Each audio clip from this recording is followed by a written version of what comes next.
Assalamualaikum warahmatullahi wabarakatuh.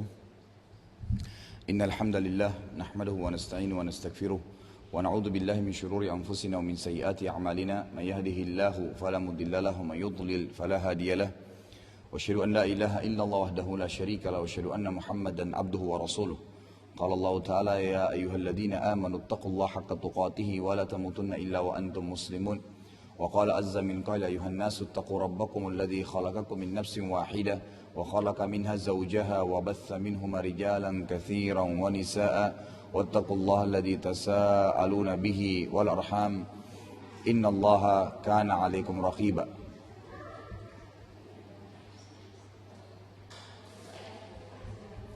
وقال عز وجل يا الذين آمنوا اتقوا الله وقولوا قولا سديدا يصلح لكم أعمالكم ويغفر لكم ذنوبكم ومن يطع الله ورسوله فقد فاز فوزا عظيما.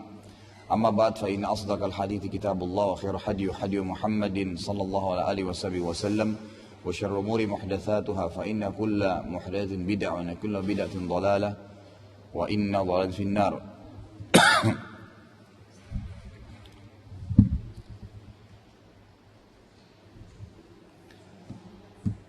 Kita akan masuk ke bahasan bab solat. Dan sebagaimana sudah kita ketahui bersama-sama di kelas hadis, sebenarnya kita sedang membahas 5 waktu solat yang wajib dan lagi membahas tentang doa terakhir sebelum salam. Dan kita masih membahas di sana Kitabul Kabair, dosa-dosa besar, dan itu sampai selesai insyaallah. Nah sekarang kita akan lanjutkan bahasan kelas hadis di bab solat juga, tetap di bab solat, dan kita lanjutkan setelah solat 5 waktu. Tepatnya hari ini kita akan masuk di solat wajib selain 5 waktu, yaitu solat Jumat. Solat Jumat. Jumat diambil daripada nama hari, dan ini sudah dijelaskan ya di dalam banyak hadis tentang nama hari Jumat, ya, nama hari Jumat, dan istilah nama hari seperti Senin, Selasa, ya, Rabu, Kamis, Jumat, Sabtu dan Ahad itu sebenarnya sampai hari ini disepakati ulama diambil daripada sejarah Islam. Karena memang dalam Islam disebutkan Al-Itsnain, Wal-Thulatsa, Wal-Arbi'a, Wal-Khamis, Wal-Jum'ah, As-Sabt, Wal-Ahad. Itu memang istilah daripada hari-hari di zaman Nabi SAW. Jumat ini ya, ditentukan oleh Allah Azza wa Jal. Disebutkan dalam sebuah hadis yang sahih, diriwayatkan oleh ahli sunan, kata Nabi SAW, orang-orang Yahudi telah memilih hari Sabtu sebagai hari raya mereka. Orang-orang Nasrani memilih hari Ahad sebagai hari raya mereka. Dan Allah memberikan taufik kepadaku, memberikan kemudahan kepadaku untuk memilih hari Jumat sebagai hari raya umatku. Ini sebuah hadis menjelaskan landasan hari Jumat sebagai hari raya. Juga ada beberapa riwayat yang lain yang sahih menjelaskan Nabi SAW menjelaskan hari Jumat adalah hari raya muslimin. Berarti selain Idul Fitri dan Idul Adha juga ada hari raya mingguan bagi kaum muslimin, yaitu hari Jumat, Saya sudah jelaskan tadi bahwasanya Jumat adalah nama hari. Dan juga Jumat ini Allah berikan atau jadikan sebagai hari raya kaum muslimin, sebagaimana alasan hukum yang disebutkan oleh Nabi SAW tadi. Kemudian kita masuk, Jumat ini ada apa sebenarnya? Apa yang diperintahkan? Kita dengarkan Allah menjelaskan dalam surah Al-Jumu'ah, urutan atau ayat 9. Dan Allah menjelaskan atau menjadikan Jumat ini saking pentingnya menjadi salah satu nama surah dalam Al-Quran. Surah Jumu'ah. Ayat 9 Allah subhanahu wa ta'ala mengatakan, A'udzubillahi minasyaitonirrajim. Ya ayyuhalladzina amanu idza nudiya lis-salati min yaumil jumu'ati fas'au ila dzikrillahi wa dzarul bai'. Yang artinya, hai orang-orang yang beriman, apabila diseru untuk menunaikan salat pada hari Jumat, maka bersegeralah kalian kepada mengingat Allah dan tinggalkanlah jual beli. Ayat ini menjelaskan kepada kita tentang adanya perintah mengerjakan sholat di hari Jumat. Karena jatuh pada hari Jumat, maka dikatakan sholat Jumat. Sebenarnya dia jatuh pada waktu duhur. Jatuh pada waktu duhur dan sudah dijelaskan dalam banyak riwayat wajib bagi laki-laki umat Muhammad sallallahu alaihi wasallam.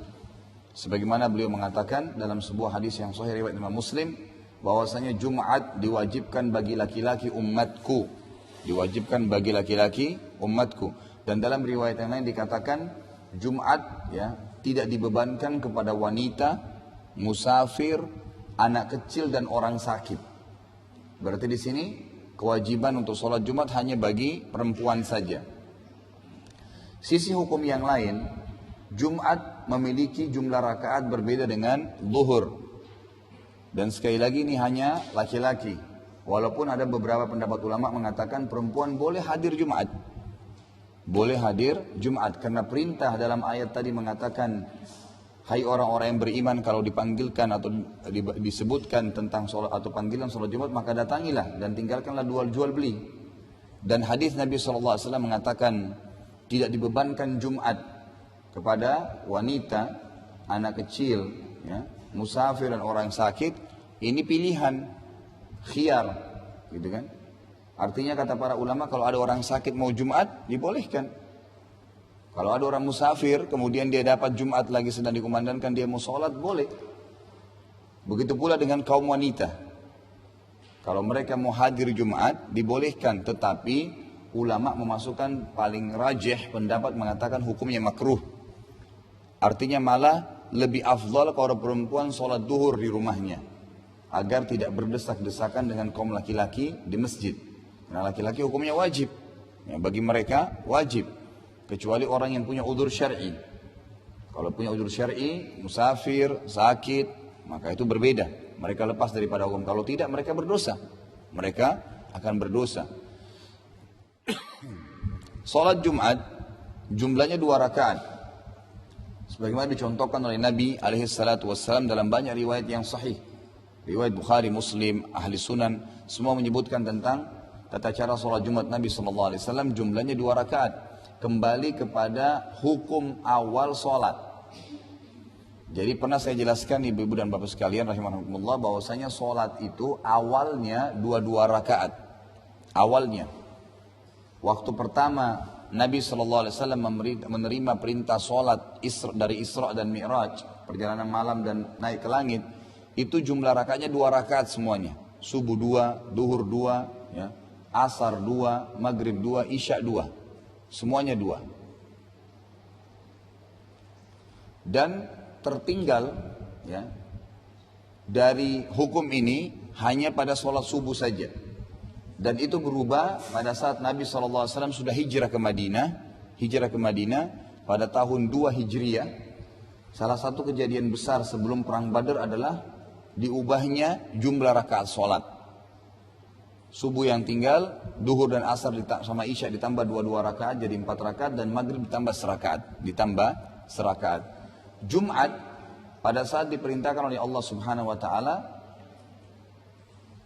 masih seperti awal 2 rakaat. Masih seperti awal 2 rakaat. Maka dia tidak berubah dengan adanya perubahan jumlah rakaat di tahun 2 Hijriah tersebut. Tetap 2 rakaat. Dan Jumat yang pertama dikerjakan oleh Nabi SAW di Madinah itu pada saat beliau selesai membangun Masjid Quba. Beliau tiba hari Senin, membangun Masjid Quba sampai hari Kamis. Kemudian hari Jumat pagi beliau jalan menuju ke arah masjid beliau yang waktu itu belum dibangun. Baru akan menuju dan mencari tanahnya, kemudian membangun masjidnya. Di tengah jalan Nabi SAW mendapati waktu Jumat tiba. Maka beliau sholat Jumat pertama di Madinah, ya, di antara Masjid Quba dan Masjid Nabawi. Ya, di antara Masjid Quba dan Masjid Nabawi. Dan orang yang pertama mendirikan sholat Jumat di Madinah itu adalah As'ad bin Zurarah radhiyallahu anhu, seorang sahabat dari Ansar. Beliau mendirikan Jumat yang pertama. Dan waktu itu beliau berkumpul di rumahnya mendirikan sholat Jumat, jumlah orang 40 orang. Dengan beliau 40 orang. Dari sini juga ada sebagian ulama mengatakan Jumat itu berarti 40 orang baru bisa sholat. Tapi pendapat ini dibantah oleh jumhur ulama. Mereka mengatakan Jumat itu sudah wajib bagi laki-laki kalau waktu sudah masuk dan jumlah orang cukup untuk sholat berjamaah. Jadi 2 orang saya sudah harus Jumat. Jadi 2 orang pun tetap wajib Jumat. Yang satu khatib, kemudian dia juga imam. Karena Nabi SAW, Abu Bakar, Umar, Uthman dan Ali semuanya mencontohkan kepada kita yang jadi khatib, dia yang jadi imam. Ya, beda di Indonesia kadang-kadang ada beberapa masjid diubah. Yang khatib lain, yang imam lain. Padahal sebenarnya sunnahnya itu yang khatib dia juga yang imam. Dia juga yang imam. Dan yang rajih adalah sekali lagi jumlah 2 orang saja itu sudah cukup untuk mendirikan Jumat. Karena terhitung sholat berjamaah. Nabi SAW mengingatkan kepada kita dan mengancam dengan sangat keras orang-orang yang meninggalkan Jumat, terutama laki-laki tanpa ada udzur syar'i. Sebagaimana bisa Bapak Ibu lihat kalau pegang bukunya ada di footnote riwayat Imam Muslim. Ya. Nabi SAW bersabda tentang ada satu suku di Madinah yang mereka meninggalkan Jumat, tidak sholat Jumat, berulang kali ditinggalin Jumat itu.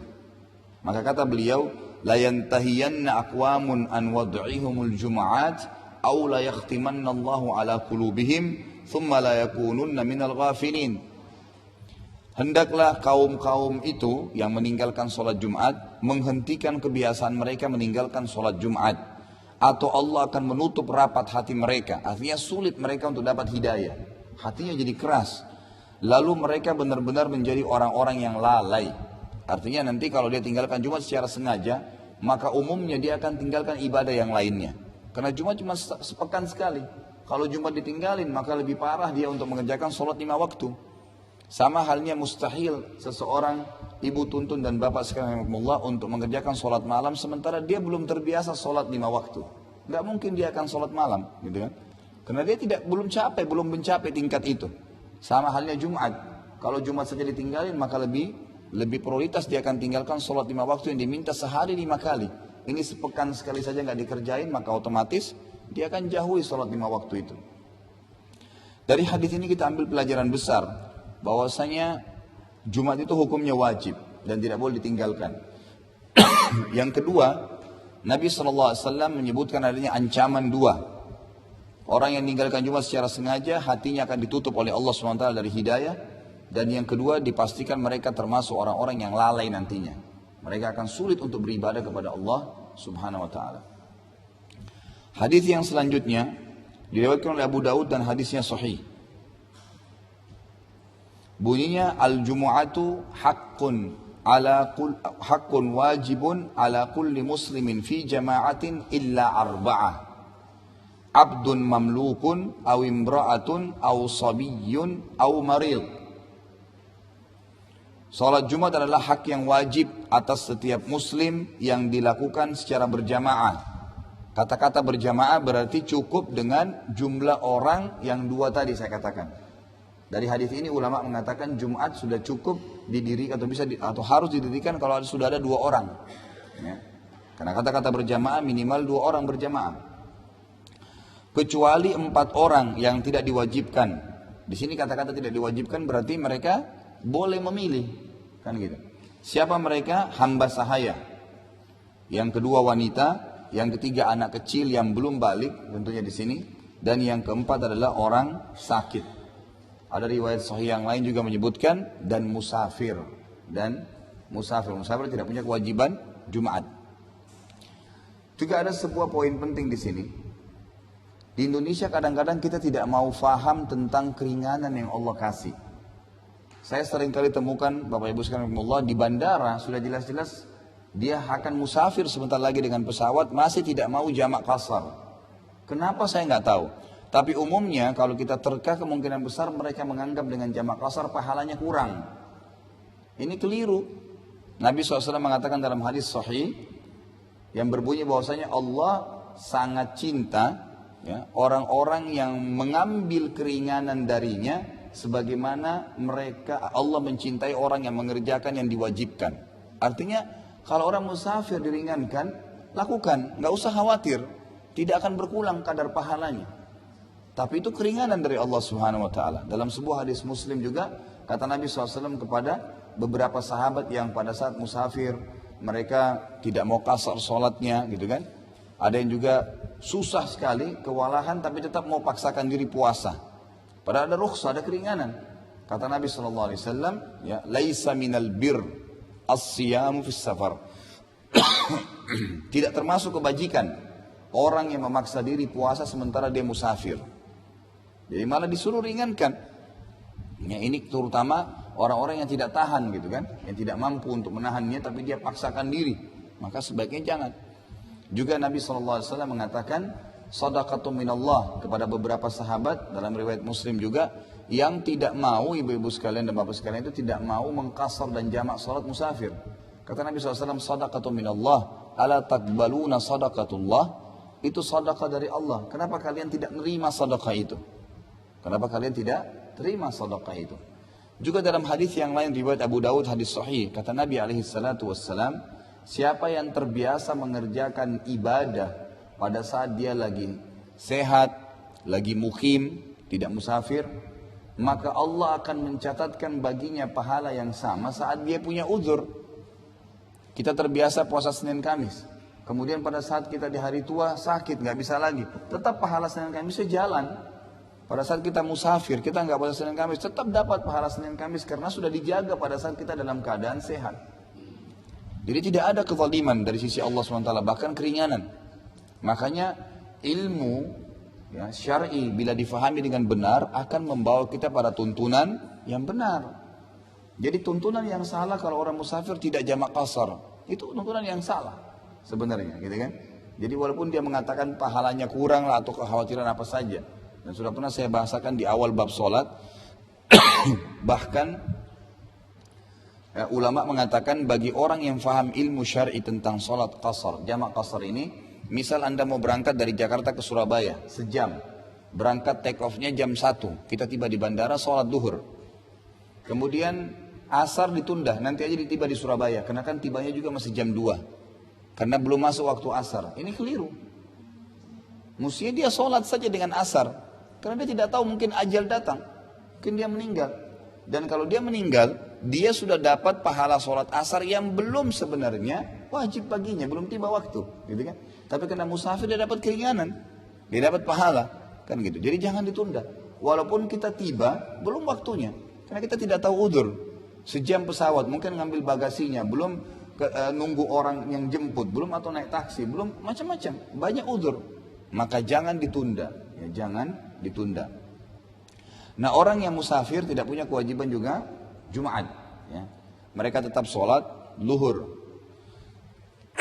Kalaupun ada yang hadir Jumat, misal saya lihat banyak sekali kasus juga begitu, pada saat lagi waktu mudik, ya, mau lebaran, itu kalau lewat tol Cikampek, biasanya orang-orang yang musafir ini pas hari Jumat, itu ramai masjid pada sholat Jumat.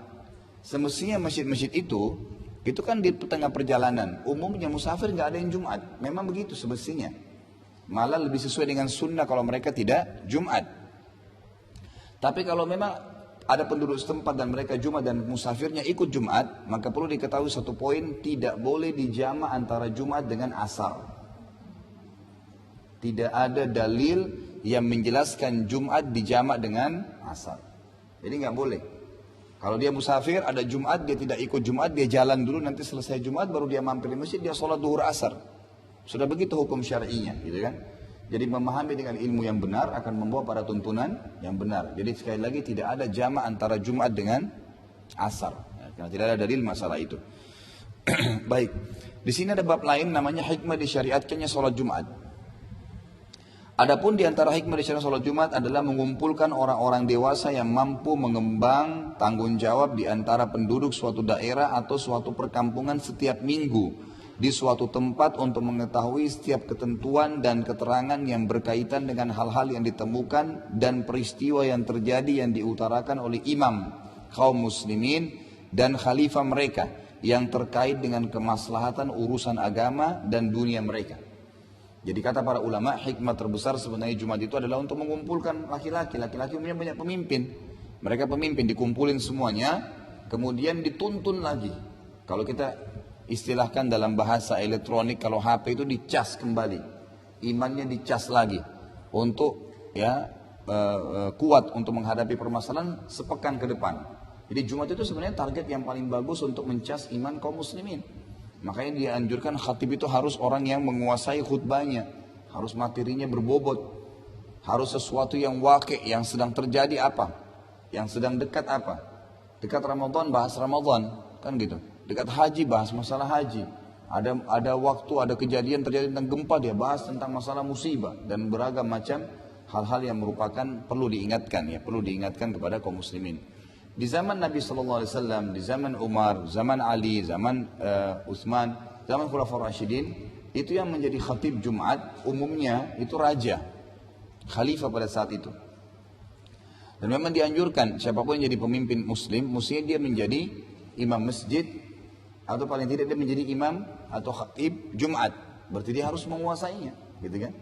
Dia harus menguasai, jadi bukan cuma ilmu politik tapi juga ilmu agama, sehingga dia harus bisa menjadi imam sebenarnya.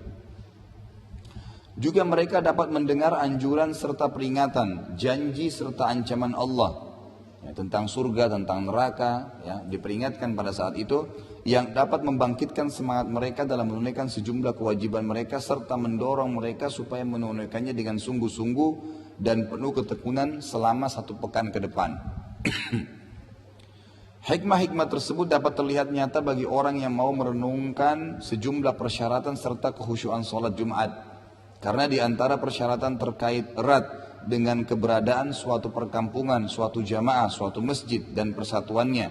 Jadi maksudnya di sini ada perkumpulan sedikit, Jumat wajib. Berarti itu memang untuk mengumpulkan mereka, menguatkan solidaritas persaudaraan di antara mereka, mengingatkan kembali ilmu-ilmu syar'i, mengingatkan kembali janji Allah dan ancaman Allah. Jadi itu fungsi atau maslahat umum dari Jumat. Kemudian keberadaan khutbahnya yang disampaikan khalifah atau penguasa. Diharamkan berbicara saat pelaksanaan. Jadi kalau khatib sudah naik atas mimbar, apa kata Nabi SAW? Jelas dalam hadis. Malaikat setiap tiba Jumat, dalam hadis riwayat Muslim, setiap hari Jumat di pintu-pintu masjid para malaikat menyiapkan buku mereka dan mencatat siapa yang datang dari awal. Artinya yang pertama datang siapa, yang kedua datang siapa, dicatat oleh malaikat. Sampai khatib naik di atas mimbar, imam naik di atas mimbar. Kalau naik di atas mimbar maka para malaikat menutup buku mereka dan ikut mendengarkan khutbah. Artinya pahala yang didapatkan dari awal Jumat itu tidak didapatkan lagi orang yang datang setelah khatib di atas mimbar. Ada pahala-pahala yang kita sebutkan pahala apa itu. Kemudian kata Nabi SAW, siapa kalau dalam hadis Bukhari yang lain, dalam hadis Sahih yang lain, siapa yang mandi di rumahnya dengan mandi junub, ini mohon maaf bagi suami istri memang disunnahkan berhubungan biologis di hari Jumat. Laki-lakinya mandi junub pada hari Jumat, kemudian dia menggunakan pakaian terbagus yang dia miliki, wangi-wangian terbaik, menggunakan minyak di rambutnya sehingga rapi, lalu menggunakan pakaian yang terbaik tadi, lalu dia pergi ke masjid, sudah bersuci dia pergi ke masjid dan dia tidak melangkahi pundak-pundak saudara muslimnya, kemudian dia duduk di dekat khatib, dekat imam, di depan di saf awal, lalu dia sholat 2 rakaat, kemudian dia mendengarkan khatib pada saat berbicara, maka akan diampuni dosa-dosanya yang lalu. Jadi suruh pakaian bersih, suruh penampilan bagus, datang cepat, duduk di depan, dengar khutbah, semua dianjurkan. Jadi ada syarat-syarat yang harus diikutin agar mendapatkan pahala maksimal. Berarti memang ada target di situ. Apa targetnya? Agar mengecas tadi iman para laki-laki, terutama pemimpin-pemimpin rumah tangga, pemimpin perusahaan, mereka semua dicas kembali untuk bisa menghadapi permasalahan sepekan ke depan. Nabi SAW mengatakan dalam hadis yang lain, siapa yang datang di awal waktu, maka pahalanya sama dengan dia berkurban dengan seekor unta. Kalau kita lihat sekarang harga unta misalnya 3.000 real, gitu kan? Berarti sekitar 9 juta, 10 juta rupiah, misal. Berarti sama dengan dia berinfak sebesar itu. Sama dengan dia berinfak sebesar itu. Siapa yang datang di waktu kedua, sama dengan dia berinfak seekor sapi. Sapi kita lihat sekarang harganya 10 juta misalnya, atau kurang dari itu. Ya mungkin 8-7 juta, yang jelas seperti itu dia infakkan. Siapa yang datang di waktu ketiga, pahalanya sama dengan dia berinfak dengan seekor kambing. Siapa yang datang di waktu keempat, sama dengan dia berinfak dengan seekor ayam. Siapa yang datang di waktu kelima, sama dengan dia berinfak dengan sebutir telur. Dan kalau khatib sudah naik di atas mimbar, maka para malaikat menutup buku-buku catatan mereka. Berarti ada rentetan yang datang awal waktu, duduk di masjid, lebih cepat, itu lebih besar pahalanya. Kalau ada yang bertanya, bagaimana caranya kita bedakan antara waktu pertama, kedua, ketiga, keempat, dan kelima ini? Jam berapa? Gitu kan? Apakah dengan infak unta itu harus jam 10 pagi? Atau jam 11 pagi? Maka para ulama menjawab mengatakan hikmahnya Allah subhanahu wa ta'ala meringankan bagi kaum muslimin dengan tidak menentukan. Dengan tidak ditentukan, bisa saja waktunya berdekatan sekali. Mungkin begitu kita datang jam 11 masih dapat unta. Mungkin 10 menit kemudian sudah sapi, mungkin 10 menit kemudian sudah kambing gitu kan, kita nggak tahu. Maka bisa saja orang masih dapat unta walaupun dia datang tidak terlalu cepat, bisa saja gitu kan terjadi. Maka itu hikmah dari Allah subhanahu wa ta'ala, tinggal bagaimana kita niatkan ingin datang dan mendapatkan apa yang telah Allah subhanahu wa ta'ala janjikan tadi. Jadi di sini dikatakan oleh beliau diharamkan berbicara saat pelaksanaannya serta gugurnya kewajiban dari seorang hamba, sahaya, wanita, anak kecil, dan orang sakit. Ini berarti memang orang-orang yang berpotensi memimpin di masyarakat harus hadir pada saat itu. Itulah kaum laki-laki. Kan? Mengingat membebani mereka dengan kewajiban tersebut dipandang tidak sempurna. Dan mereka tidak termasuk orang-orang yang mampu menunaikan sejumlah tanggung jawab serta beberapa kewajiban yang disampaikan di atas mimbar. Baik, kita lihat sekarang masuk sebuah tambahan di sini keutamaan hari Jumat. Tadi sudah ada beberapa yang kita sebutkan di awal, tapi ini ditambahkan oleh beliau dengan sebuah hadis riwayat Imam Muslim yang kata Nabi SAW, khairu yawmin tala'at fihi syamsu yawmul jum'ati wa fihi khulika Adam alaihi salam wa fihi udkhila ilal jannah wa fihi ukhrija minha wa la taqumu as-sa'atu illa fi yawmil jum'ah. Sebaik-baik hari yang di dalamnya matahari terbit, ya, maksudnya sepanjang hari dalam sepekan, hari yang paling baik adalah hari Jumat, di mana pada hari itu Nabi Adam diciptakan alaihissalam. Pada hari Jumat diciptakan, dimasukkan ke dalam surga juga hari Jumat, dikeluarkan dari surga karena godaan iblis hari Jumat, dan pada hari Jumat itulah kiamat terjadi.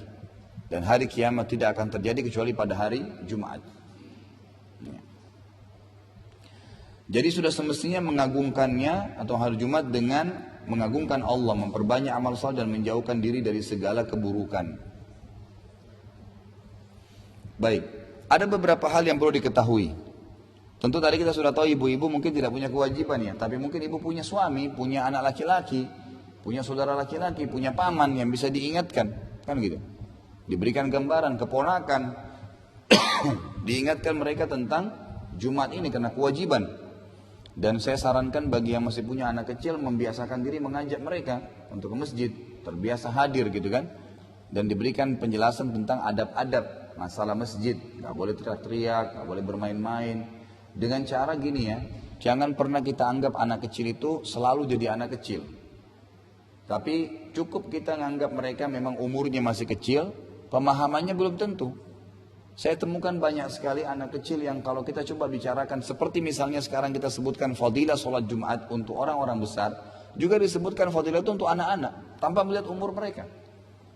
Nanti kalau dia rekam, oh ternyata hari Jumat itu ada pahalanya, hari Jumat itu begini, anak-anak rekam, masih SD mungkin masih TK, itu sangat baik. Maka mereka akan termotivasi kerjakan Jumat, dan mereka akan jaga untuk tidak ribut di masjid karena tahu apa itu. Bukan hanya sekedar disuruh ke masjid, tidak, disebutkan fadilahnya. Disebutkan rukun-rukunnya, syarat-syarat diajarkan kepada mereka supaya mereka faham, supaya mereka Faham. Dan saya lihat rata-rata anak-anak teman-teman yang sudah mendidik, yang dididik anak mereka dengan menyebutkan fadilah-fadilah, tata cara Allah dalam berhadapan sama Allah seperti mengajarkan orang dewasa. Luar biasa, anak-anak mereka sangat baik di masjid, duduk, tidak ribut sama teman-temannya, ya dia sholat khusyuk, dijaga gitu kan, karena dia faham sebagaimana orang dewasa faham. Banyak penyakit kita, tanda kutip ya, orang-orang tua di antara kita ini, kita selalu mau menganggap anak kita kecil, walaupun dia sudah berumur. Sampai pada tingkat mungkin ibu-ibu juga dan bapak sekalian yang masih punya orang tua yang hidup. Walaupun kita sudah berumah tangga, masih saja di gambaran orang tua itu, ya ini anak. Dia masih anggap ya seperti dulu, anak kecil, walaupun sudah tua, gitu kan?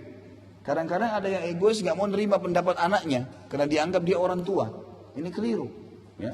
Masa-masa mereka kecil ada, tapi belum tentu begitu terus, kan gitu. Jadi kita harus bisa membandingkan masalah ini. Baik, ada beberapa etika dan hal-hal yang patut dilakukan pada hari Jumat oleh orang yang akan menghadiri sholat Jumat. Yang pertama, wajib mandi. Wajib mandi. Ya. Dan ulama mengatakan ini agungnya agama Islam, Bapak Ibu sekalian, karena tidak ada ajaran selain agama Islam yang mewajibkan mandi. Wajib ya, artinya kalau tidak dilakukan berdosa. Berarti agama menuntun kebersihan. Wajib mandi. Ini berlandaskan dengan hadis Nabi SAW, riwayatkan Imam Bukhari, Imam Muslim, yang bunyinya kata Nabi SAW, guslul jumu'ati wajibun ala kulli muhtalimin. Mandi pada hari Jumat itu diwajibkan atas setiap orang yang telah balik. Yang telah balik, hukumnya wajib. Ini juga sudah sering ditanyakan sebenarnya di beberapa teman-teman kita di kantor, di Jakarta termasuk ya. Itu mereka bilang, Ustadz kalau saya keluar pagi, kemudian saya mandi, tentu nanti kalau mau Jumat saya nggak bisa mandi di kantor. Bagaimana solusinya? Saya jawab dengan sederhana, pada saat Anda mandi pagi, mau ke kantor, niatkan untuk mandi Jumat. Diniatkan untuk mandi Jumat, sudah selesai. Walaupun nanti mau tiba Jumat nggak mandi, nggak masalah. Ya kan? Sudah diniatkan. Tapi kalau bisa dilaksanakan lagi sangat baik sebenarnya gitu kan, karena memang ini sunnah ya, artinya sunnah Nabi SAW tapi hukumnya wajib, karena tidak semua sunnah itu sunnah kan gitu. Sunnah itu terbagi lagi, ada yang wajib, ada yang sunnah, ada yang mubah, ada yang makruh, ada larangan, ada ancaman dalam hadis gitu kan. Yang kedua, mengenakan pakaian yang bersih dan memakai minyak wangi. Ini tadi yang sudah kita sebutkan, landasan hukumnya adalah hadis riwayat Imam Ahmad, Abu Daud. Dan juga hadis ini asalnya ada di dalam Sahihain, Bukhari Muslim. Kata Nabi SAW, ala kulli muslimil ghuslu yaumul jum'ah, atau yaumal jum'ah, wa yalbasu min salih thiyabih, wa in kana lahu tibun massamin. Diwajibkan atas setiap muslim mandi pada hari Jumat, memakai pakaian yang bersih. Ya, ini juga bisa diterjemahkan salihu thiyabihi, artinya pakaiannya yang paling bagus. Pakaiannya yang paling bagus yang dia miliki. Ya. Kemudian dikatakan, dan jika dia memiliki minyak wangi, maka ia memakainya. Disuruh pakai wangi-wangian. Ini sifatnya ya, diperintahkan ya. Jadi ada perintah mandi, perintah baju bersih, perintah pakai minyak wangi. Ini sekali lagi memberikan gambaran tentang bersihnya agama Islam itu. Bersihnya agama Islam sama dengan kalau di bab taharah, ya pernah kita sebutkan ini, tidak akan diterima sholat kita kalau kita enggak maaf, azakumullah, cebok kalau buang air besar, buang air kecil, kan gitu. Ada najis, kita enggak bersihin, maka tidak diterima sholatnya, gitu kan?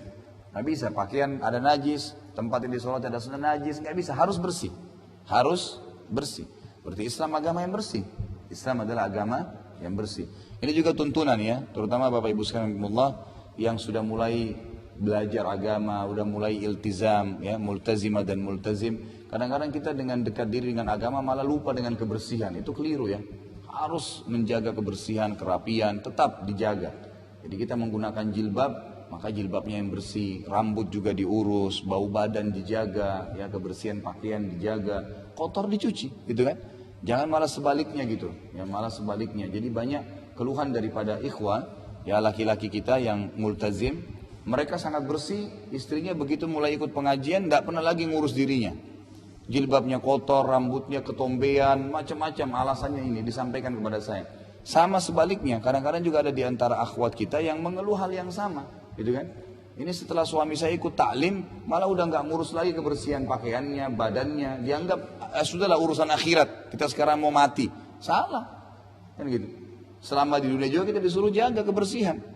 Ya, ini bahkan di Jumat itu dimasukkan dalam kategori kewajiban, mandinya, memakai baju yang paling bagus, gitu kan, dan memakai wangi-wangian, berarti dalam Islam dibolehkan semua itu, bahkan dianjurkan.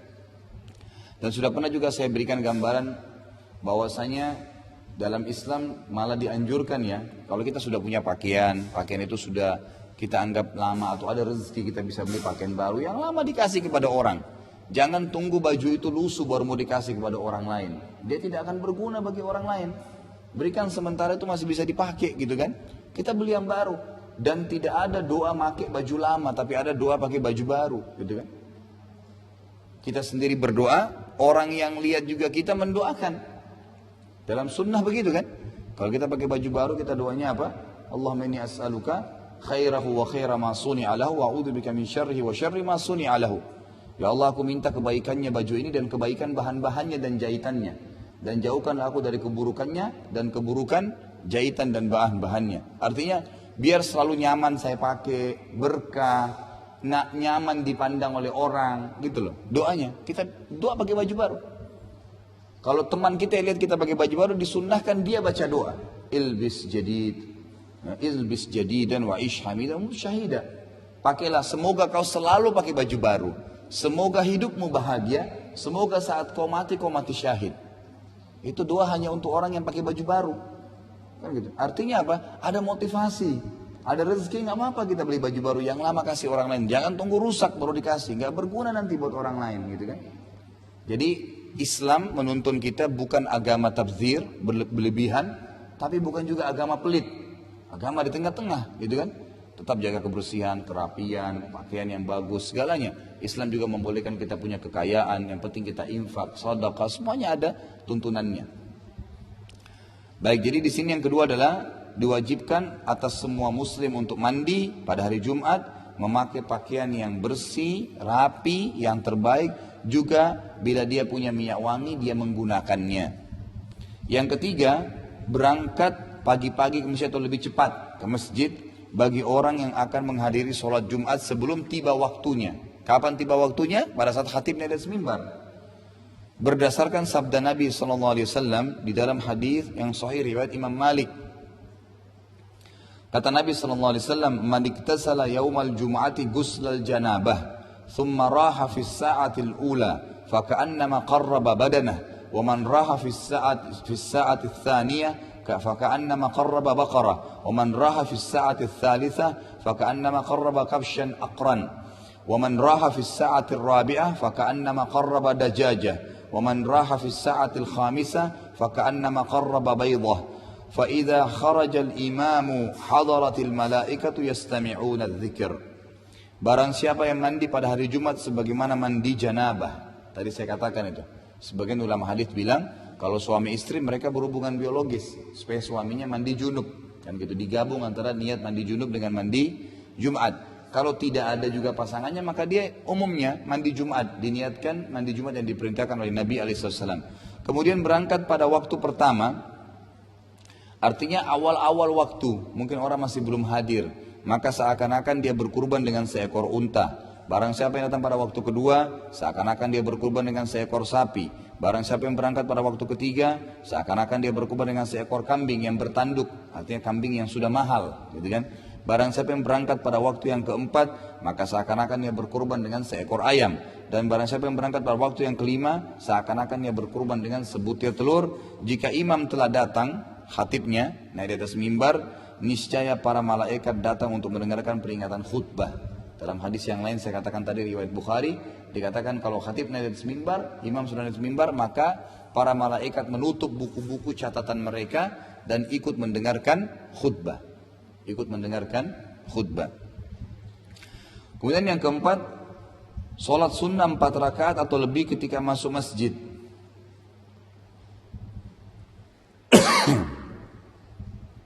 Ini berdasarkan dengan hadis riwayat Imam Muslim. Berdasarkan dengan hadis Nabi SAW yang berbunyi, لا يغتسل رجل يوم الجمعة ويتطهر بما استطاع من طهر ويدهن من دهنه أو يمس من طيب بيته ثم يروح إلى المسجد ولا يفرق بين الاثنين ثم يصلي ما كتب له ثم ينصت للإمام إذا تكلم إلا غفر له من الجمعة إلى الجمعة الأخرى ما لم يغشى الكبائر.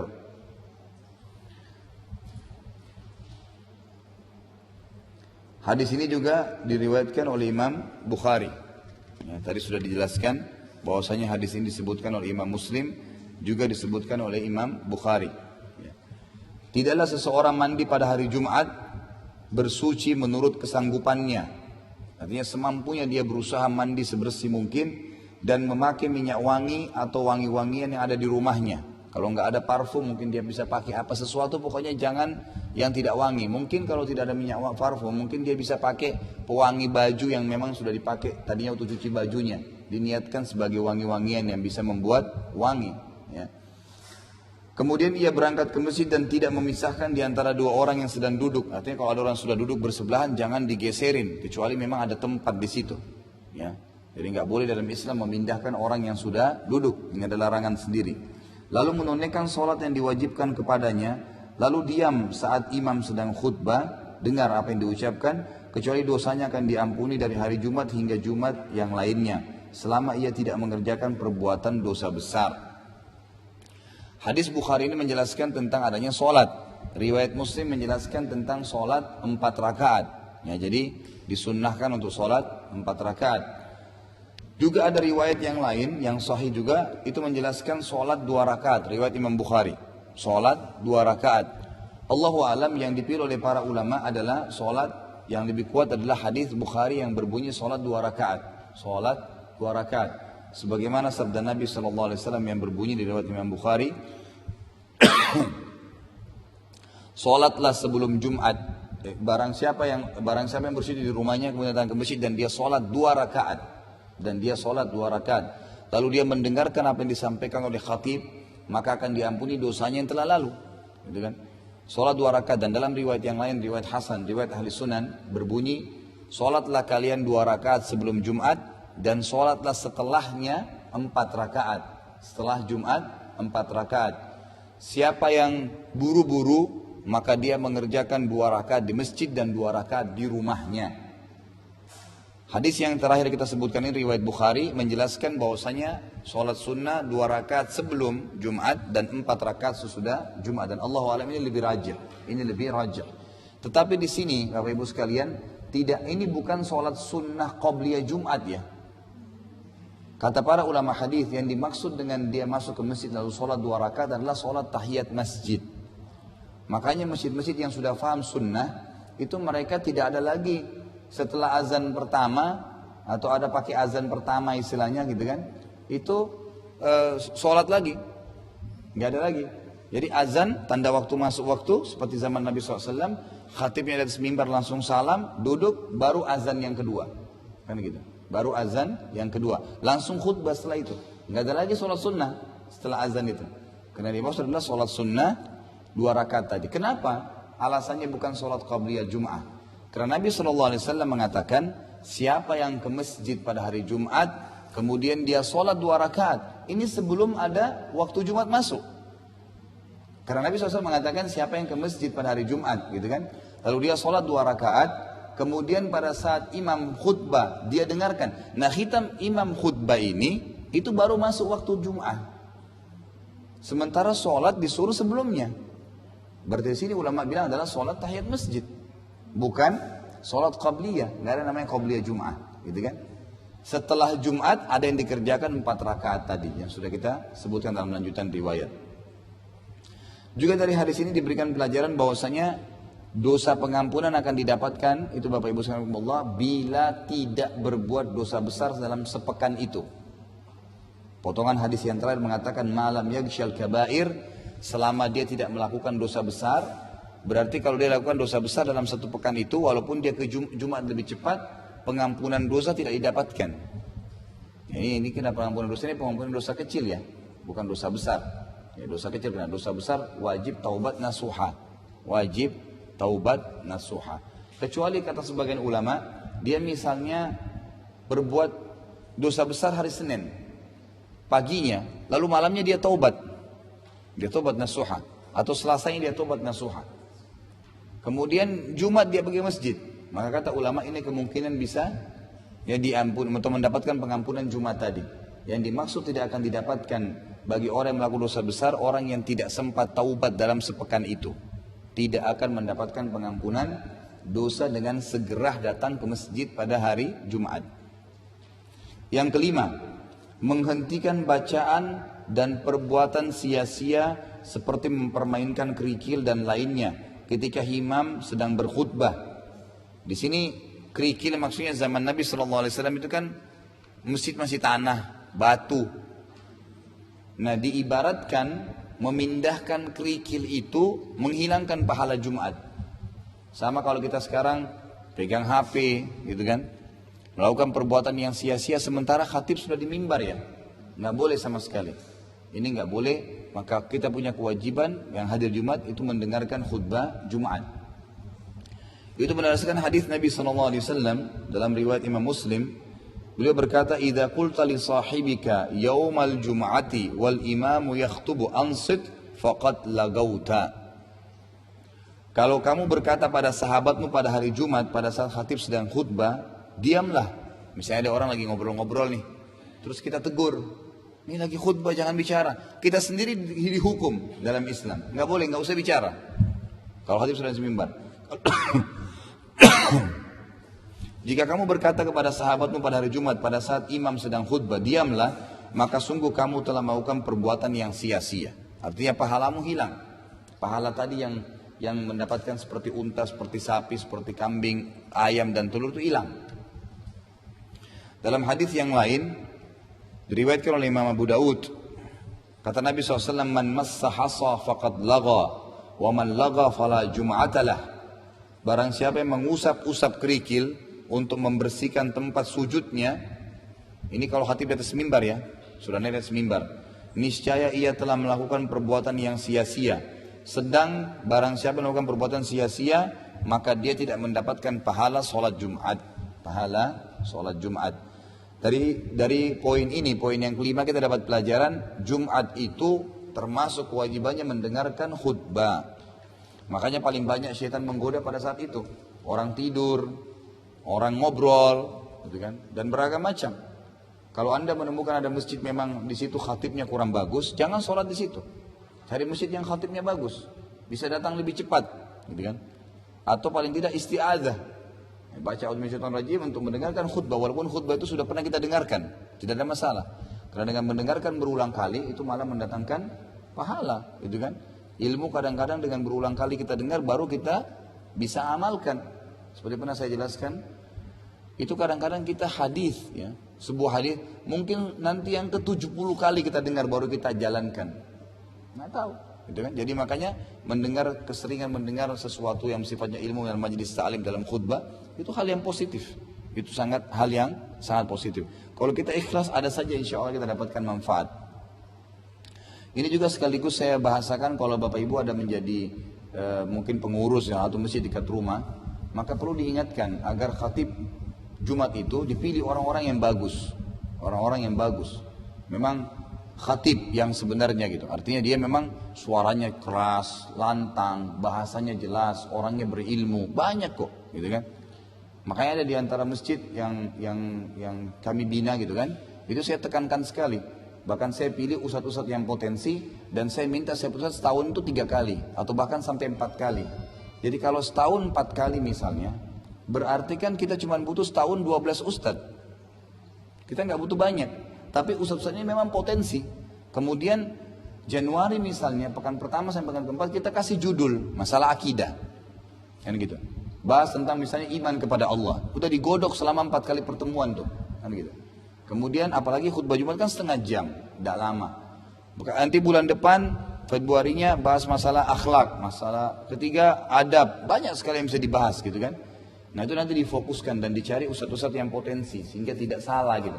Karena banyak juga khatib Jumat datang suaranya kecil, mana juga mic-nya masjid tidak bagus, dia juga sibuk membaca bukunya sendiri gitu kan. Orang tertidur. Nah ini jadi ada pemicunya, ada penyebabnya gitu kan. Tapi kalau kita temukan ustaz-ustaz dan para dai kita yang sudah faham hukum itu, mereka kalau jadi khatib Jumat pun itu seperti Nabi SAW. Dikatakan dalam hadis Bukhari Muslim, Nabi SAW kalau naik di mimbar pada hari Jumat, itu mata beliau memerah. Seperti sedang mengingatkan pasukan yang akan berperang. Jadi beliau berteriak, memang mengingatkan orang setengah jam itu digodok, berubah dia menjadi orang yang lebih baik sepekan untuk sepekan ke depan. Memang begitu. Dengan suara yang jelas, materi yang tegas gitu kan, itu sangat bagus, ya, sangat bagus. Ya. Ada satu perilaku yang saya lihat di Malaysia cukup bagus ya. Jadi hampir disepakati, bukan hampir, memang disepakati.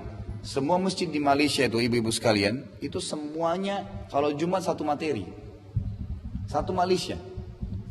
Itu sudah diturunkan oleh MUI-nya, materinya, jadi semua khatibnya bahas masalah itu, siapapun khatibnya.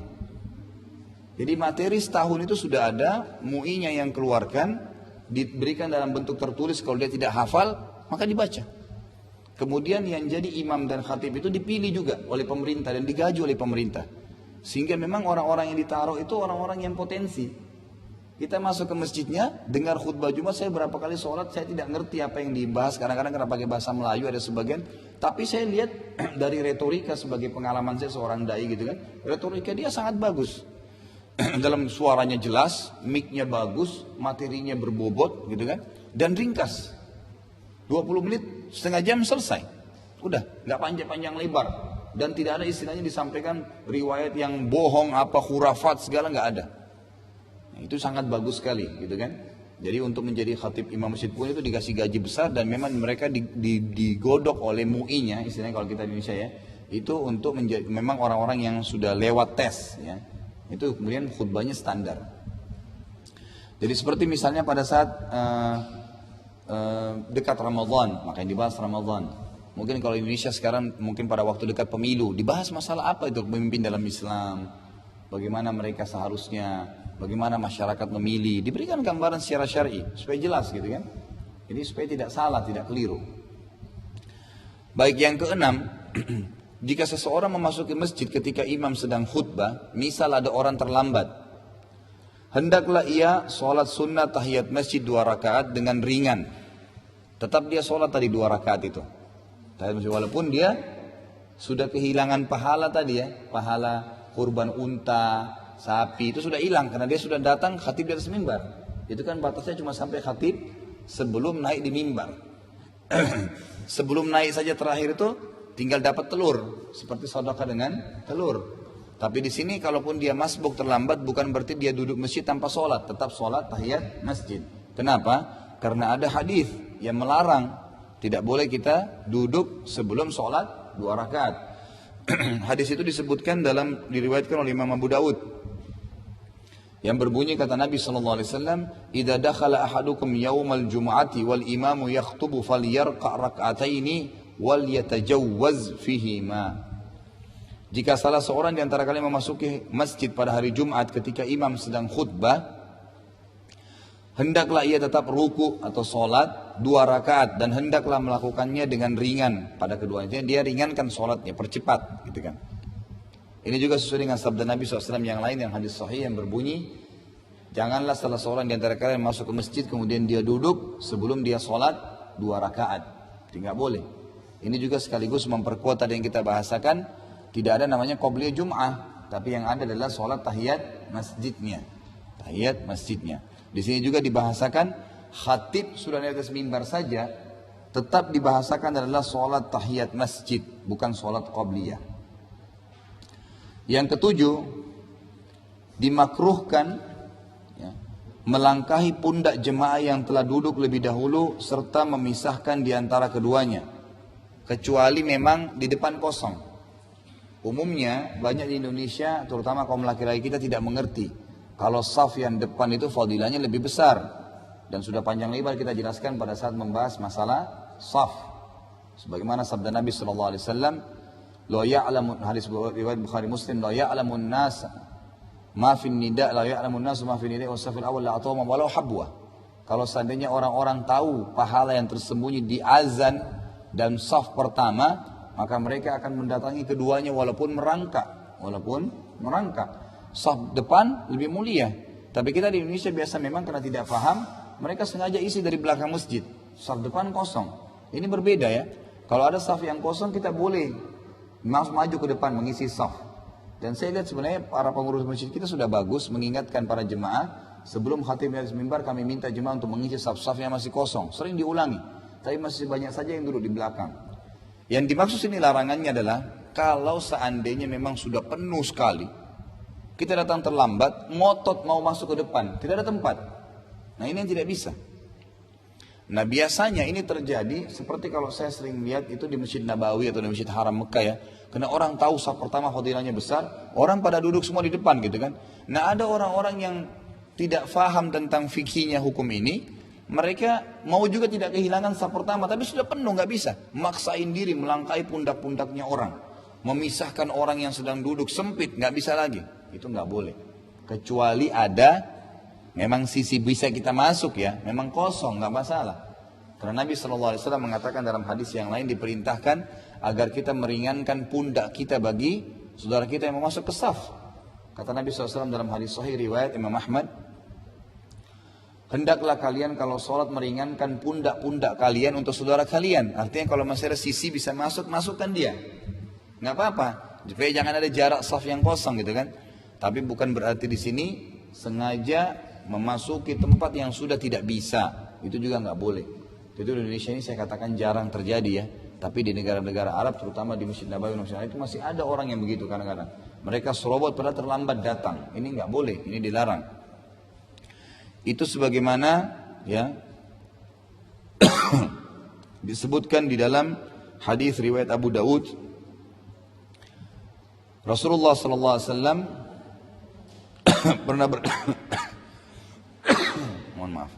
pernah berkata kepada salah seorang yang datang terlambat dan melangkahi pundak-pundak para muslimin di masjid. Beliau mengatakan, ijlis faqad adzaita.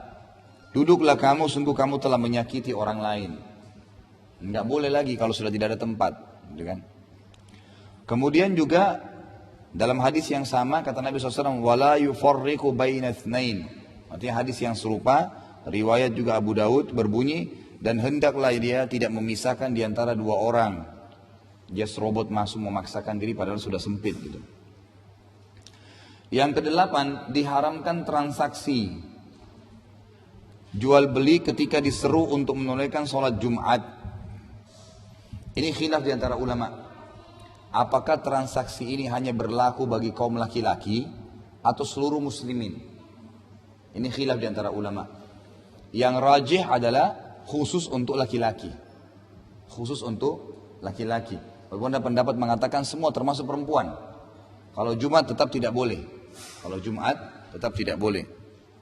Tapi Allahu alam ini jelas ya. Cuma yang rajih kembali kepada laki-laki karena mereka yang punya kewajiban untuk Jumat. Jadi kalau ibu-ibu transaksi di rumah misalnya pada saat orang sholat Jumat tidak masalah. Di toko pun tidak masalah karena tidak ada kewajiban sholat Jumat. Apalagi kayak di Indonesia ini negara terbuka. Para non-muslim, ya banyak perempuan gitu kan. Tapi kalau laki-laki jelas dilarang, tidak boleh sama sekali. Itu berlandaskan dengan hukum ayat Al-Quran surah Al-Jumu'ah ayat 9 yang bunyinya a'udzubillahi minasyaitonirrajim, ya ayyuhalladzina amanu idza nudiya lis-salati min yaumil jum'ati fas'au ila dzikrillahi wa dzarul bai'. Hai orang-orang yang beriman, apabila diseru untuk menunaikan salat Jumat, maka bersegeralah kalian kepada mengingat Allah dan tinggalkanlah jual beli. Di sini juga ibu-ibu sekalian, khilaf di antara ulama yang dimaksud dengan kalau diserukan sholat Jumat. Apakah ini yang dimaksud tiba waktunya pada saat azan, khatib dan mimbar, atau sebelumnya, mengejar pahala-pahala tadi. Ini saya sebutkan saja umum khilafnya, tapi yang rajih, yang benar adalah pada saat azan dikumandangkan. Jadi kalau sebelum azan masih boleh transaksi, gitu kan? Tapi dia kehilangan pahala yang besar tadi. Dia kehilangan pahala seperti berkurban dengan unta, sapi dan seterusnya. Tapi ini ayat yang rajih, yang kuat adalah diserukan, artinya diazankan, dikumandangkan azan. Khatib di atas mimbar khutbah, maka nggak boleh lagi ada transaksi yang terjadi. Ini juga sekaligus menjelaskan kepada kita berlaku ya bagi orang-orang yang wajib baginya Jumat.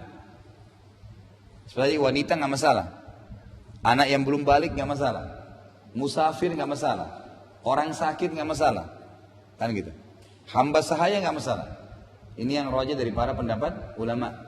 Misal ibu lagi musafir atau seorang laki-laki musafir, dia nggak punya kewajiban Jumat. Di atas pesawat dia lihat waktu azan, waktu sholat, jamnya azan misalnya, atau ada dia punya alarm bunyi waktu sholat. Di Jumat sudah masuk, tapi dia tidak punya kewajiban Jumat. Lalu ada temannya di sebelah di pesawat lagi transaksi dengan dia, boleh nggak? Boleh. Dia lagi sakit di rumah sakit, dia nggak bisa ikut Jumat. Ada telepon masuk, transaksi tertentu, boleh nggak? Boleh. Tapi bagi orang yang kena wajib Jumat, tidak boleh sama sekali, mutlak, haram. Karena dia punya kewajiban menghadiri Jumat. Di sini juga hikmah yang besar kata para ulama, kenapa transaksi jual beli yang dibahas? Kenapa bukan ngobrol-ngobrol? Kenapa bukan silaturahim? Karena memang kata para ulama, yang paling sering besar godaannya di waktu siang hari itu transaksi jual beli. Kan gitu. Kalau silaturahim keluarga mungkin rame-rame akan pergi Jumat. Tapi kalau jual beli, ini transaksinya tinggal tanda tangan pas azan Jumat. Kan gitu. Terganggu, harus nunggu. Apalagi kalau sama orang non-muslim tidak mau tahu dia, misalnya. Maka banyak di antara muslimin, banyak sekali. Rapat di kantor diadakan jam 11:30 siang, hari Jumat. Alasannya pun ada yang tanya sama saya, Ustaz saya gimana gak bisa hadir Jumat? Dari mana udurnya? Pamit, saya muslim, maaf saya harus sholat Jumat. Ini kewajiban dari Allah. Gak usah khawatir dengan rezeki. Gitu kan? Banyak orang subhanallah mendahulukan agama Allah, malah Allah mudahin dia. Sering terjadi begitu. Mohon maaf ini Jumat punya kewajiban saya, gitu kan? Saya harus kerjain dan tidak bisa ditunda Jumat. Beda kalau duhur ya. Duhur itu misalnya kita punya udur segala, artinya masih ada pendapat Imam Syafi'i yang mengatakan sholat lima waktu itu beliau mengatakan sunnah muakkadah. Ada pendapat ulama Imam Syafi'i mengatakan sunnah muakkadah. Artinya kalau anda lagi di kantor kemudian meeting, kemudian duhurnya meeting jam 11:30, selesai 11:30, duhur jam 12. Anda baru mau sholat duhur, setelah itu Imam Syafi'i mengatakan tidak masalah. Karena duhur masih ada waktunya sampai menjelang asar. Tapi Jumat nggak bisa. Kalau sudah selesai sholat Jumat nggak ada lagi Jumat. Sampai disepakati oleh para ulama, orang yang masbuk ya Jumat, kalau rakaat pertama dia masbuk, masih dapat rakaat kedua, masih dapat Jumat. Tapi kalau dia masbuk di rakaat kedua, misal ada orang datang ke masjid, kemudian imamnya sudah bangun dari ruku di rakaat kedua, dia baru dapat takbir, maka dia nggak boleh lagi sholat Jumat, niatnya dia duhur, niatnya sudah duhur, dia harus sholat 4 rakaat, sudah nggak dapat Jumat, karena tidak ada istilah ya masbuk di rakaat terakhir di Jumat, itu nggak ada lagi. Jadi Jumat itu sudah habis, dianggap hilang. Nah, ini maka tidak ada beda hukumnya dengan masalah sholat duhur tadi kan, masih ada toleransi, masih ada pendapat yang Imam Syafi'i mengatakan masih boleh mengerjakan setelah itu gitu. Lalu selanjutnya nomor 9 adalah disunnahkan untuk membaca surah Al-Kahfi pada malam Jumat dan siang harinya. Ini umum laki-laki perempuan ya, dianjurkan kita membaca surah Al-Kahfi pada hari Jumat atau malam Jumatnya. Ini sesuai dengan riwayat Al-Hakim. Kenapa Bu?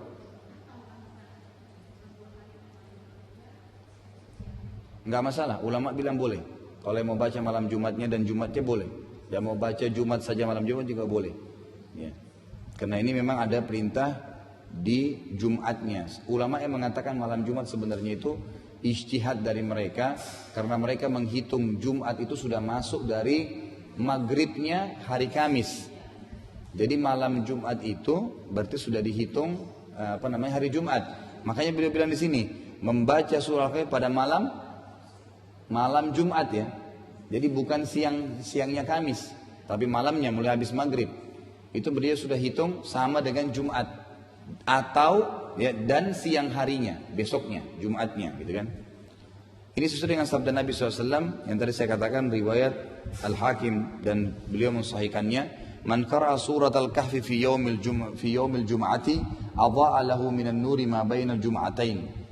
Barang siapa yang membaca surah Al-Kahfi pada hari Jumat dan pada malam harinya, ya, niscaya Allah akan meneranginya dengan sebuah cahaya di antara dua Jumat. Artinya Allah akan memberikan cahaya di wajahnya yang itu kelihatan. Cahaya itu dilihat orang ini walaupun kulitnya gelap tetap kelihatan bercahaya. Itulah bahasanya, kelihatan bercahaya. Sampai Jumat akan datang. Dalam hadis yang lain dikatakan siapa yang membaca surah Al-Kahfi pada hari Jumat, dia akan selamat dari fitnah Dajjal. Dari fitnah Dajjal. Ada hadis lain juga mengatakan barang siapa yang baca Al-Kahfi pada hari Jumat, dia akan selamat dari fitnah. Umumnya fitnah, apapun fitnah itu tidak akan kena sampai Jumat akan datang. Sampai Jumat akan datang. Ini laki-laki dan perempuan ya. Maka dianjurkan tidak meninggalkan surah Al-Kahfi. Kemudian yang ke-10 memperbanyak baca salawat pada Nabi alaihi salatu wassalam pada hari Jumat. Berdasarkan sabda beliau dalam hadis sahih riwayat Al-Baihaqi, ya, dikatakan aktsiru alayya minas salati yaumal jum'ati wa lailatal jum'ah faman fa'ala dzalika kuntu lahu syahidan wa syafi'an yaumal qiyamah. Perbanyaklah membaca salawat atasku pada hari Jumat dan pada malamnya. Barang siapa yang melakukan hal tersebut, niscaya aku akan menjadi saksi dan pemberi syafaat baginya pada hari kiamat. Ya, dalam hadis lain juga dikatakan hari Jumat adalah hari yang mulia ya bagi kalian, maka perbanyaklah salawat untukku pada hari tersebut. Cuma yang perlu diketahui di sini, perintah membaca salawat pertama sekali, ibu-ibu sekalian, bapak sekalian, sifatnya individual, tidak dikerjakan secara berjamaah, karena perintah hadis ini kepada individu. Ya. Dan Nabi SAW tidak pernah mencontohkan berzikir secara rame-rame. Itu yang pertama. Jadi zikirnya sendiri. Yang kedua, salawat dibaca pada hari Jumat bebas waktunya. Boleh pagi, boleh siang, boleh sore, nggak masalah. Yang penting sepanjang hari Jumat. Jadi bebas waktunya. Yang ketiga, juga tidak ditentukan jumlahnya. Sebanyak mungkin. Kan gitu.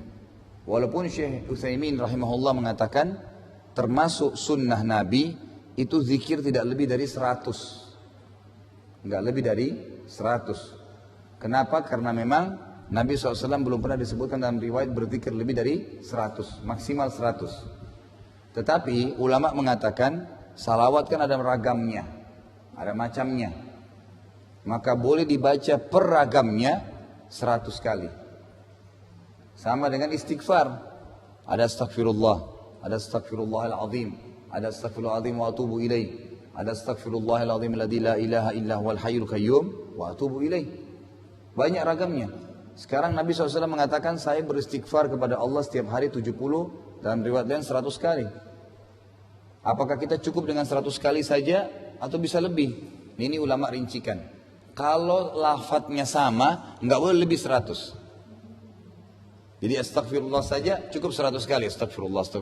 Kalau ibu mau tambah lagi, dan bapak sekalian Allah, berarti ibu pakai lafadz lainnya. Astagfirullahalazim tadi. Atau astagfirullahalazim wa atubu ilaih. Lafadz lain. Atau baca Sayyidul Istighfar, Allahumma anta rabbi la ilaha illa anta khalaqtani sampai akhir, gitu kan? Itu berarti boleh dibaca sampai 100 kali, nggak masalah. Karena beda lafaz. Beda lafaz. Sama dengan salawat ini. Memperbanyak itu, Ibnu Utsaimin mengatakan termasuk sunnah Nabi tidak melebihkan zikir dari 100 karena tidak ada riwayat Nabi menjelaskan lebih dari 100. Tetapi kalau kita mau baca lebih daripada itu, maka kita bedakan lafadznya.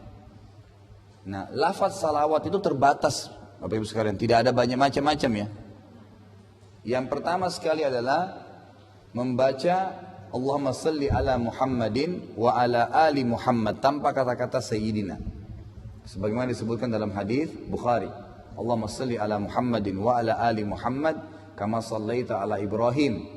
Ya, innaka Hamidum Majid. Ada riwayat lain, kama sallaita ala Ibrahim wa ala ali Ibrahim innaka Hamidum Majid. Gitu kan? Kemudian ada riwayat lain juga tidak pakai innaka Hamidum Majid. Allahumma salli ala Muhammadin wa ala ali Muhammad kama sallaita ala Ibrahim. Tidak pakai innaka Hamidum Majid. Langsung wa barik ala Muhammad. Ini contoh. Jadi ini saya sudah ada 3 macam. Gitu kan? Jadi Allahumma salli ala Muhammad wa ala ali Muhammad kama sallaita ala Ibrahim wa ala ali Ibrahim. Ini satu lafaz.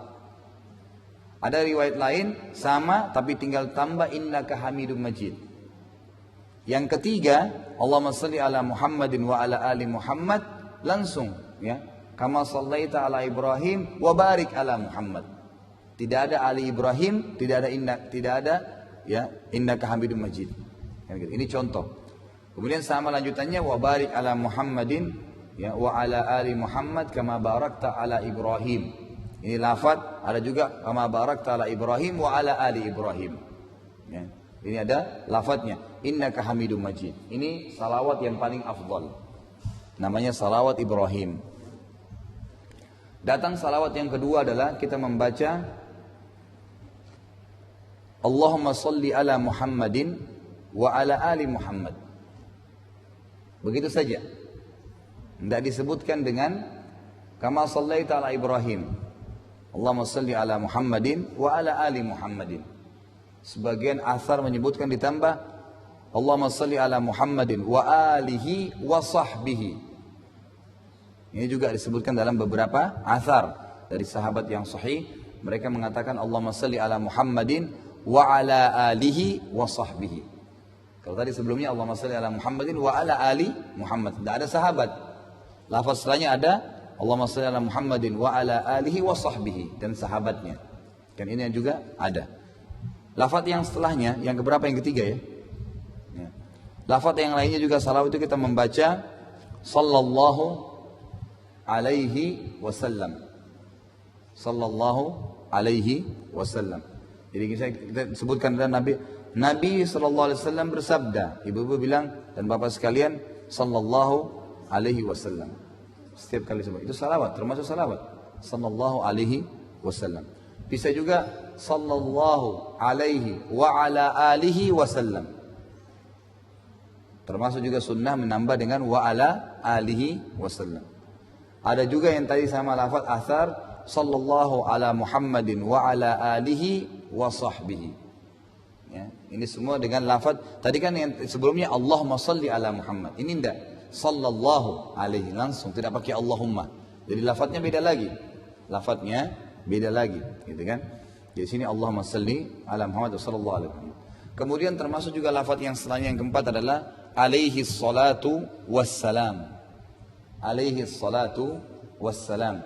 Ya, ini juga misalnya kita mengatakan Nabi boleh sallallahu alaihi wasallam, boleh alaihi salatu wassalam bersabda. Itu juga termasuk lafaz salawat. Ya, lafaz salawat. Dan yang paling ringkas salawat adalah Allahumma salli ala Muhammad. Itu juga boleh. Coba Allahumma salli ala Muhammad saja. Baca misalnya kita membaca 100 kali misalnya pada hari Jumat. Allahumma salli ala Muhammad, Allahumma salli ala Muhammad, itu cukup, enggak apa-apa. Tapi itu yang paling ringkas, yang paling pendek. Tentu pahalanya juga lebih sedikit, gitu kan? Jadi dalam Islam tidak ada namanya salawat badriyah, nariyah, enggak tahu apa lagi namanya muncul nanti, gitu kan? Ini semua tidak ada. Ini dikarang-karang karena setiap majelis taklim biasanya mau nonjol, kan gitu. Nah, yang paling gampang menonjol dengan salawat. Dibuatlah salawat di karang-karang semuanya. Ini semua tidak ada ya di dalam sunnah. Baik, ini memperbanyak salawat kepada Nabi alaihi salatu wassalam. Kemudian yang ke-11, memperbanyak doa pada hari Jumat. Dan ini yang terakhir, etika-etika pada hari Jumat. Ya, yang ke-11, memperbanyak doa pada hari Jumat. Dikarenakan di dalamnya terdapat satu waktu dikabulkannya doa. Sehingga orang yang berdoa tepat pada waktu itu niscaya Allah akan mengabulkan doanya dan memberikan sesuatu yang dimintanya. Ini berdasarkan dengan hadis Nabi SAW riwayat Muslim. Inna fi yaumil jum'ati la sa'atan la yuwafiquha 'abdun muslimun yas'alullaha azza wa jal fiha khairan illa a'tahu iyyah.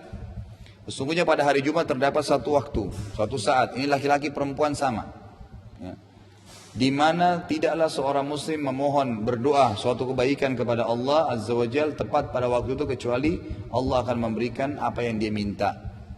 Allah akan memberikan apa yang dia mohon. Dalam hadis yang lain juga riwayat Imam Ahmad dan Al-Hakim dan hadisnya sahih berbunyi, ingatlah Jumat itu 12 jam. Ya gitu. Jumat itu 12 jam. Maksudnya mulai dihitung dari subuh sampai maghrib saja. Jumat itu 12 jam. Dan ada waktu di mana doa pasti diterima oleh Allah, dan ketahuilah waktu itu adalah waktu asar. Waktu asar. Ya, jadi Nabi SAW menyuruh kita mengejar waktu diterimanya doa di waktu asar. Kapan? Gak jelas. Ada sebagian ulama bilang sebelum terbenam matahari. Tapi umumnya mulai habis asar waktunya sampai maghrib. Itu waktu diterima doa. Ini jaminan ya. Jadi gak usah ragu untuk langsung berdoa. Ingat selalu hari Jumat kalau perlu bunyiin alarm di HP kita. Hari Jumat sore tulis alarm peringatan, itu baca doa. Gitu kan, jadi kita berdoa di situ, berdoa apa saja pada Allah Azza wa Jal. Selama itu doa baik, insya Allah Allah akan terima. Allah akan terima. Ada juga sebagian ulama berijtihad, berijtihad mengatakan juga termasuk doa diterima di hari Jumat itu kalau khatib di atas mimbar. Makanya di khutbah kedua khatib disuruh berdoa. Ya kita umumnya jangan menyia-nyiakan semuanya. Selama ada pendapat ulama di situ, biidznillah kita jalankan. Kalau yang mengatakan khatib di atas mimbar ini beranjak daripada perilaku Nabi SAW. Beliau berdoa di khutbah kedua. Dan umumnya lafaz hadis tadi dikatakan di hari Jumat ada waktu pasti diterima doa. Ya, maka mereka memperkirakan itu di waktu khatib sedang di atas mimbar. Jadi ini ya 11 poin berhubungan dengan masalah etika. Silakan Bu, mau bertanya tadi. Waalaikumsalam.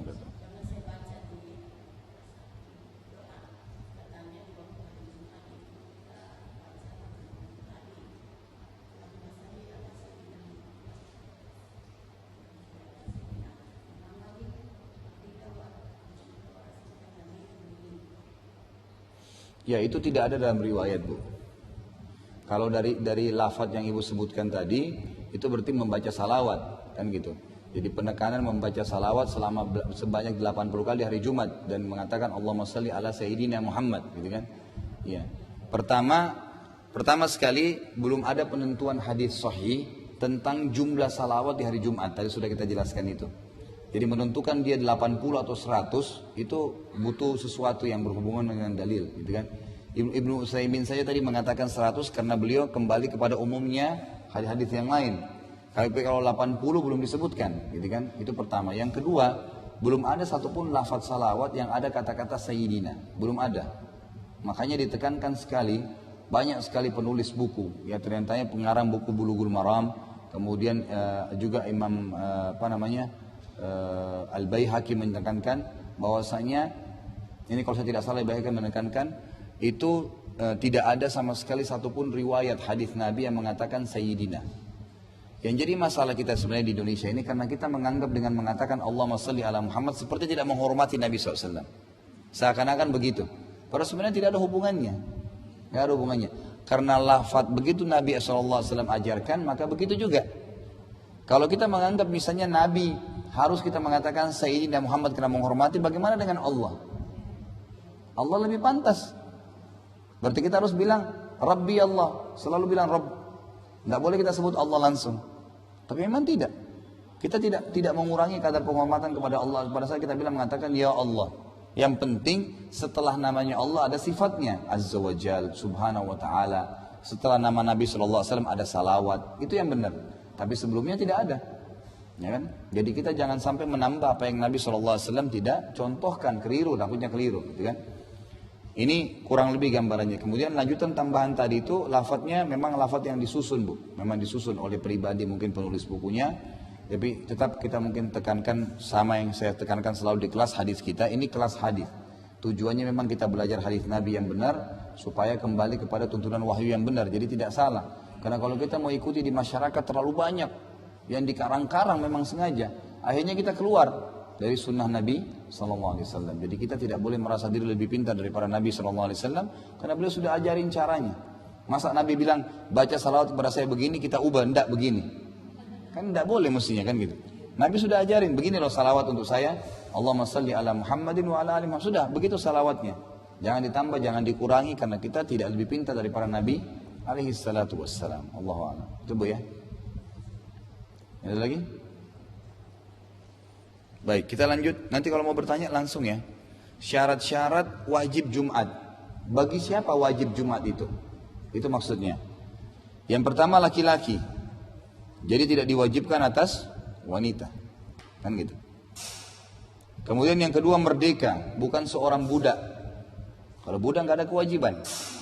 Ya, hamba sahaya tadi sudah kita jelaskan sebelumnya. Kemudian yang ketiga balik. Sebelum balik tidak wajib, tapi sudah balik wajib. Sudah dosa. Makanya Bapak Ibu sekalian, anak-anak itu sangat ditekankan ya. Ajarkan anak kalian sholat di umur 7 tahun. Itu bukan cuma sholat 5 waktu ya. Sholat 5 waktu, sholat Jumat di 7 tahun. Berarti kalau kita sekarang kelas 1, kelas 2 SD, gitu kan? Sudah harus disuruh sholat. Dan pukullah mereka di umur 10 tahun. Kalau disuruh sholat nggak mau, boleh dipukul. Kalau 10 tahun. Karena pentingnya gitu kan. Ini bukan cuma sholat 5 waktu ya, termasuk sholat Jumat. Hati-hati banyak diantara ummahat kita, ibu-ibu terutama, karena anaknya baru pulang sekolah, capek, kesian, biarin tidur dulu. Ini, dibiarin ketinggalan kewajiban, salah. Kalau ibu sayang malah tekankan dia untuk pergi sholat. Setelah sholat silakan istirahat. Habis Jumat panjang waktu kok. Bahkan sunnah memang tidur siang itu. Ya kan? Disunnahkan. Tetapi dikerjakan setelah sholat. Jangan malah sebelum sholat. Jangan sholatnya hilang. Ya, kebablasan. Karena Jumat tidak bisa diulangi. Nggak ada istilah ulang. Begitu selesai masbuk rakaat kedua saja. Dari ruku tadi sudah nggak dapat rakaat Jumat itu. Ya. Baik. Kemudian yang keempat sehat. Artinya nggak sakit ya. Bukan bukan gila, bukan orang sakit punya udur, tiba-tiba kita ke masjid perutnya sakit kembali, azzakumullah, buang air besar, kembali sudah selesai Jumat, nggak apa-apa, nggak berdosa, karena sakit tadinya, demam, meriang, tapi jangan juga hanya sakit sedikit masih mampu ke masjid kemudian dia batalkan. Jadi ulama mengatakan tidak sehat ya di sini atau lagi dalam keadaan sakit yang memang membuat dia tidak bisa sholat, tidak bisa dia ke masjid. Kalau kena udara bermasalah, gitu kan, itu termasuk. Juga termasuk di sini poin kelima adalah berada di tempat. Artinya bukan musafir. Jadi tidak diwajibkan atas musafir. Semua ini berdasarkan sabda Nabi SAW. Ada hal landasan hukumnya. Hadis tadi yang sudah kita sebutkan diriwayatkan oleh Abu Daud.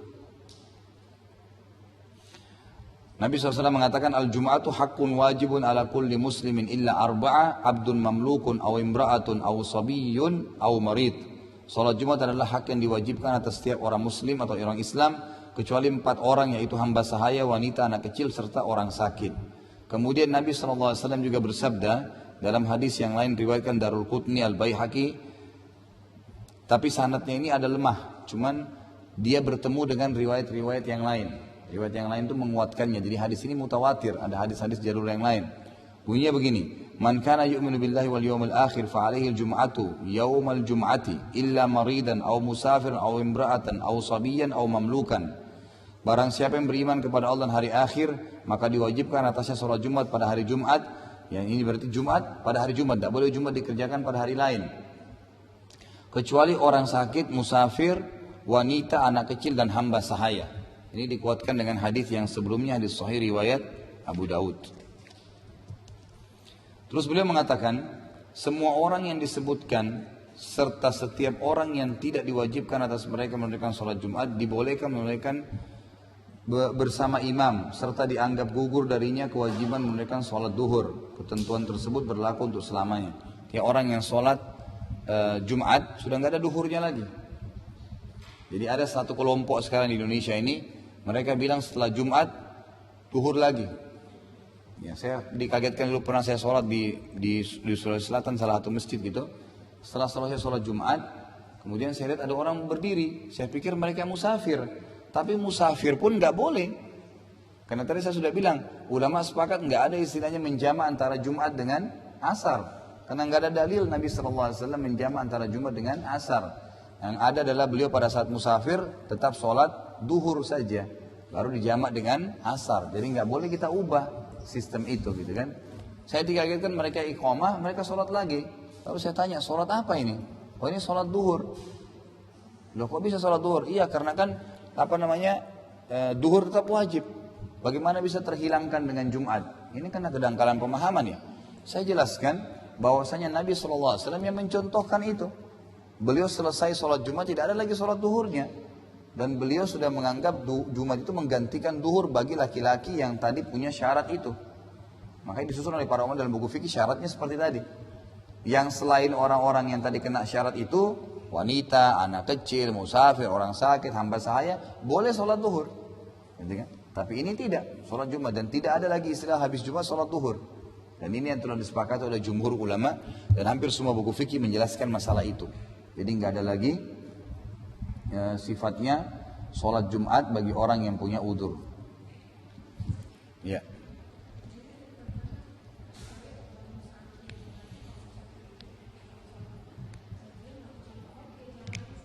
Iya. Jadi kalaupun tadi saya kasih contoh, lagi di tol Cikampek misalnya, mau mudik Jumat, pas masuk mau sholat mampir, ternyata orang lagi sholat Jumat, musafirnya nggak usah ikut. Karena kalau dia ikut Jumat, berarti dia tidak boleh jamak dengan Asar. Dia tunggu Jumat itu selesai. Baru kemudian dia sholat duhur Asar. Karena dia tidak punya kewajiban untuk ikut Jumat. Bahkan saya sering sarankan kalau ada yang lagi musafir dengan saya, kita jalan dulu. Nanti singgah di masjid yang depannya, banyak masjid alhamdulillah. Orang selesai Jumat kita masuk sholat duhur Asar. Memang begitu hukum syar'inya gitu kan. Makanya perlu difahami dengan ilmu yang benar dan tidak perlu merasa kekurangan, tidak usah. Memang sudah begitu hukumnya gitu kan. Iya, harus jelas gitu. Ya lagi?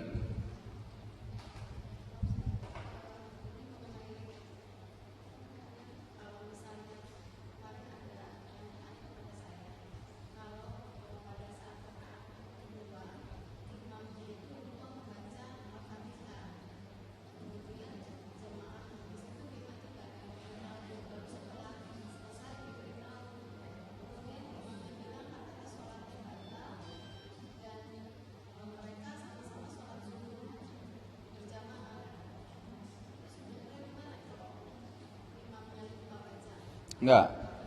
Ya. Jadi kalau imam lupa baca, maka tidak ada istilah mengulang sholat. Kalau imam lupa. Kecuali kalau imamnya misalnya, imamnya lupa baca, diingatkan oleh makmumnya. Apalagi ini kalau sholat Jumat ya. Karena Jumat itu bisa dikatakan aneh sekali kalau dia lupa Al-Fatihah. Gitu kan? Karena begitu orang berdiri, Al-Fatihah itu sudah di luar kepala. Anak kecil pun begitu sholat kita kadang-kadang biar kita digoda syaitan, Al-Fatihah tetap aja ngalir dari mulut kita gitu kan. Nah tapi kalau sampai pun terjadi misalnya dia lupa baca Al-Fatihah, makmumnya punya kewajiban mengingatkan. Punya kewajiban. Satu-satu dulu ya. Dia punya kewajiban. Tadi kan tidak. Kita anggap punya kewajiban mengingatkan. Kalau laki-laki mengatakan subhanallah, dia harus membaca gitu kan. Imamnya nggak boleh ngotot. Kecuali kalau imamnya yakin sudah baca. Tapi makmumnya ada yang salah gitu kan. Misalnya cuma satu orang makmum yang ingatkan. Mungkin makmumnya yang lupa malah. Jadi ini memang harus dipastikan semua informasinya gitu kan. Nah kalau sampai pun misalnya imamnya sudah diingatkan dia tidak mau. Misal dia tidak mau. Maka berarti kata para ulama kalau imamnya salam. Ini sebagian ijtihad ulama. Imamnya salam maka makmumnya sujud sahwi. Makmumnya sujud sahwi. Makmum tetap sah sholatnya. Imam yang tidak sah sholatnya. Karena kata Nabi SAW, kalau kalian sedang diimami sholat, maka kalau dia benar, dia akan dapat pahala kalian. Tapi kalau dia salah, dia berdosa dan pahala sholat kalian tetap ada. Jadi makmum tetap dapat sholat. Tapi karena imamnya sudah diingatkan tidak mau, ada kesalahan, mereka sujud sahwi. Imamnya batal sholatnya. Imamnya pribadi, batal kalau sudah diingatkan. Sudah diingatkan, sudah jelas, tapi dia ngotot, nggak mau. Kan ada orang memang karena jadi imam dia jahil ya bu. Mungkin dia merasa malu, misalnya ngotot tidak mau, ini lain. Tapi kalau misalnya tadi kasusnya, imamnya lupa Al-Fatihah, dan ini sangat aneh sebenarnya, kemudian makmum tidak diingatkan satupun. Nah, ini satu pertanyaan. Kalau betul-betul terjadi seperti itu, kan gitu, semuanya lupa. Ya makmumnya tidak ingatkan, ya imamnya, maka bukan batal sholatnya. Karena dihitung bab lupa. Semuanya yang tidak ada yang ingat. Tapi ini kan aneh sekali ya. Apakah memang karena makmumnya ada yang tidak bisa mengingatkan, atau dia pikir nggak perlu, atau apa gitu. Tapi dihitung semua masuk dalam lupa. Dia nggak batal sholatnya, nggak perlu ulangi sholat duhur. Ya walaupun, tapi kan kasusnya sekarang semua makmum tidak ada yang ingatkan, imam pun lupa, kan gitu. Itu kan kasusnya. Berarti semua dihitung kategori lupa, masuk dalam kategori lupa. Tidak ada yang mengingatkan, ini juga tidak ingat. Walaupun makmumnya tahu, gitu kan? Isinya begitu. Paling kalau Allahu alam yang saya ketahui, paling jauh adalah tidak mengulangi Jumatnya, tapi mereka sujud sahwi saja si makmum yang tahu. Seperti saya katakan kasusnya kan. Jadi mereka lupa ingatkan, maka mereka tinggal sujud sahwi. Karena tetap hukum sholat itu sama imam. Imam lupa berarti hukumnya masuk ke dalam kategori, tapi karena kita tahu kita sujud sahwi.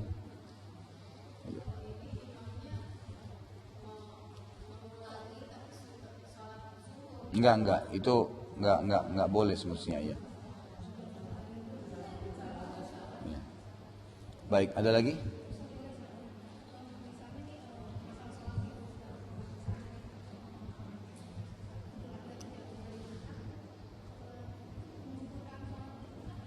Iya, sebenarnya bukan menggugurkan, ya bukan menggugurkan sholat Jumat, tapi menjadi pilihan Jumat itu, menjadi pilihan, ya karena sholat Id itu kan wajib, sholat Id itu wajib, dan memang ada hadis Nabi SAW, kalau Jumat itu terjadi pada Id itu terjadi pada hari Jumat, maka Jumat itu pilihan, boleh sholat, boleh tidak, nggak masalah, ya itu bisa jadi pilihan karena ketemu antara dua ibadah yang wajib tapi dia bukan rutin. Sholat idnya sama Jumatnya. Kenapa?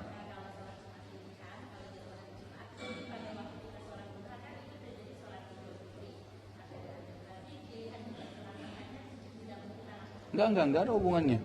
Sholat duha enggak ada hubungannya. Duha lain.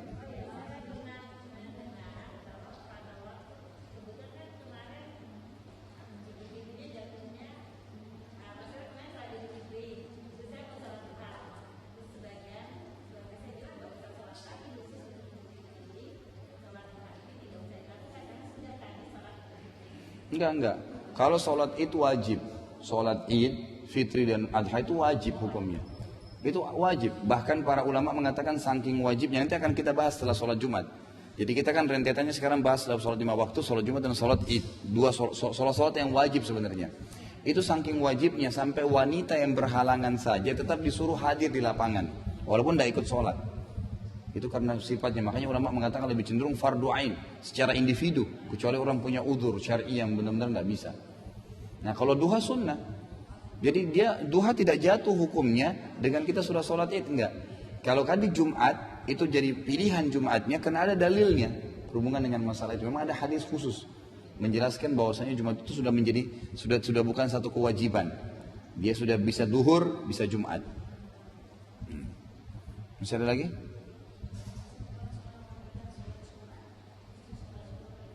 Enggak. Sudah enggak.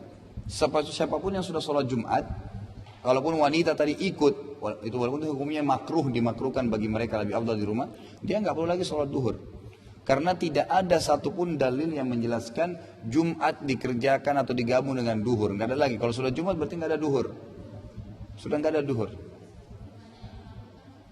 Ya? Ya keliru karena enggak paham. Enggak boleh. Ya.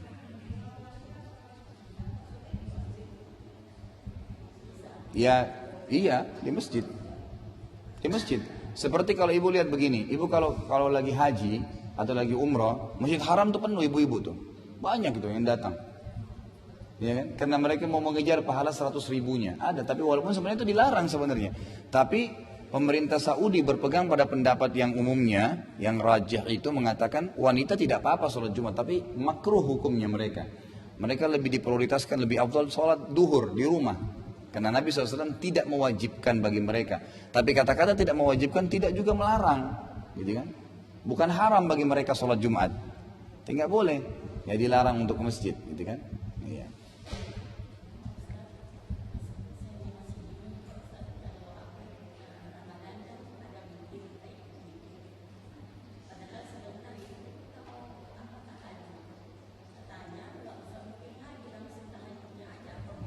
Iya benar. Karena itu hadisnya begini Bu. Enggak, jadi memang Nabi SAW melarang tidak boleh ada 2 witir dalam satu malam. La witraini fi lailah, kata Nabi SAW. Jadi kalau sudah sholat tarawih, kemudian ibu sholat witir, itu enggak perlu lagi sholat witir kalau mau bangun di malam harinya gitu kan. Itu umum sudah pendapat ulama. Iya.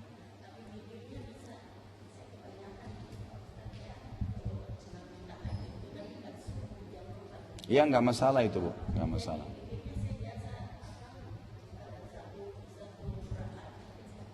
Tidak masalah Bu, minimal jumlah witir 1, maksimal 13 rakaat. Ya. Nanti insya Allah akan ada bahasan kok, ini masih sholat Jumat, nanti ada sholat-sholat sunnah Bu, ada sholat tahajud, ada sholat duha, semua sunnah kita akan bahas nantinya. Tapi nggak apa-apa Ibu, sholat 1 rakaat saja boleh, sebelum subuh boleh, nggak masalah. Ya. Mau sholat juga witir sebelum tidur nggak masalah, semua benar. Ya. Ya. Ibu yang di belakang tadi masih mau tanya lagi? Yang di belakangnya masih mau? Nggak masalah. Itu karena hadis Bukhari Bu.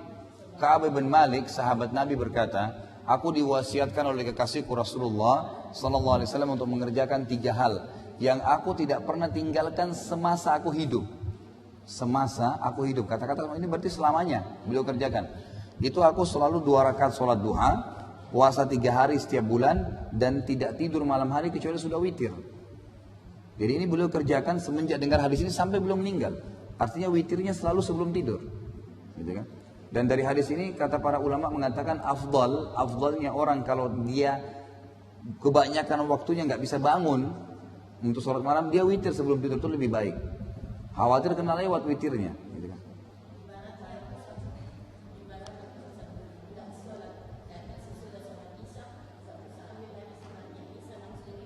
Enggak, tetap sholat ba'diyah.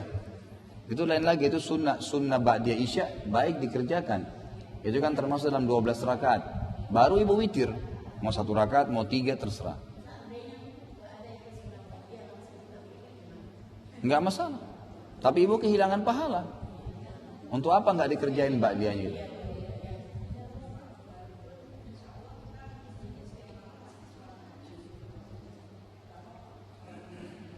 Enggak apa-apa, ibu enggak usah ragu.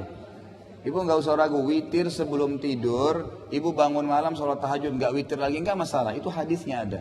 Enggak usah ragu ibu, enggak masalah. Karena tadi Ka'ab bin Malik sahabat Nabi bilang, saya tidak pernah tinggalkan semasa hidup saya gitu loh.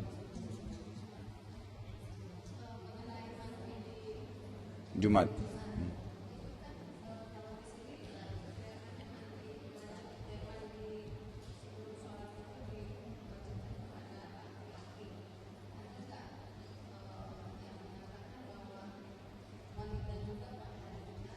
Enggak ada Bu. Enggak ada, kecuali memang dia mau hadir Jumat dalam satu keadaan itu ya. Kalau enggak. Kalau enggak, tapi tadi umumnya secara khusus itu laki-laki karena dia yang wajib Jumat kan gitu. Tapi kalau misalnya tadi suami istri berhubungan biologis, kemudian suaminya ini kan memang disunnahkan dia menggabung antara mandi janabah sama mandi Jumat.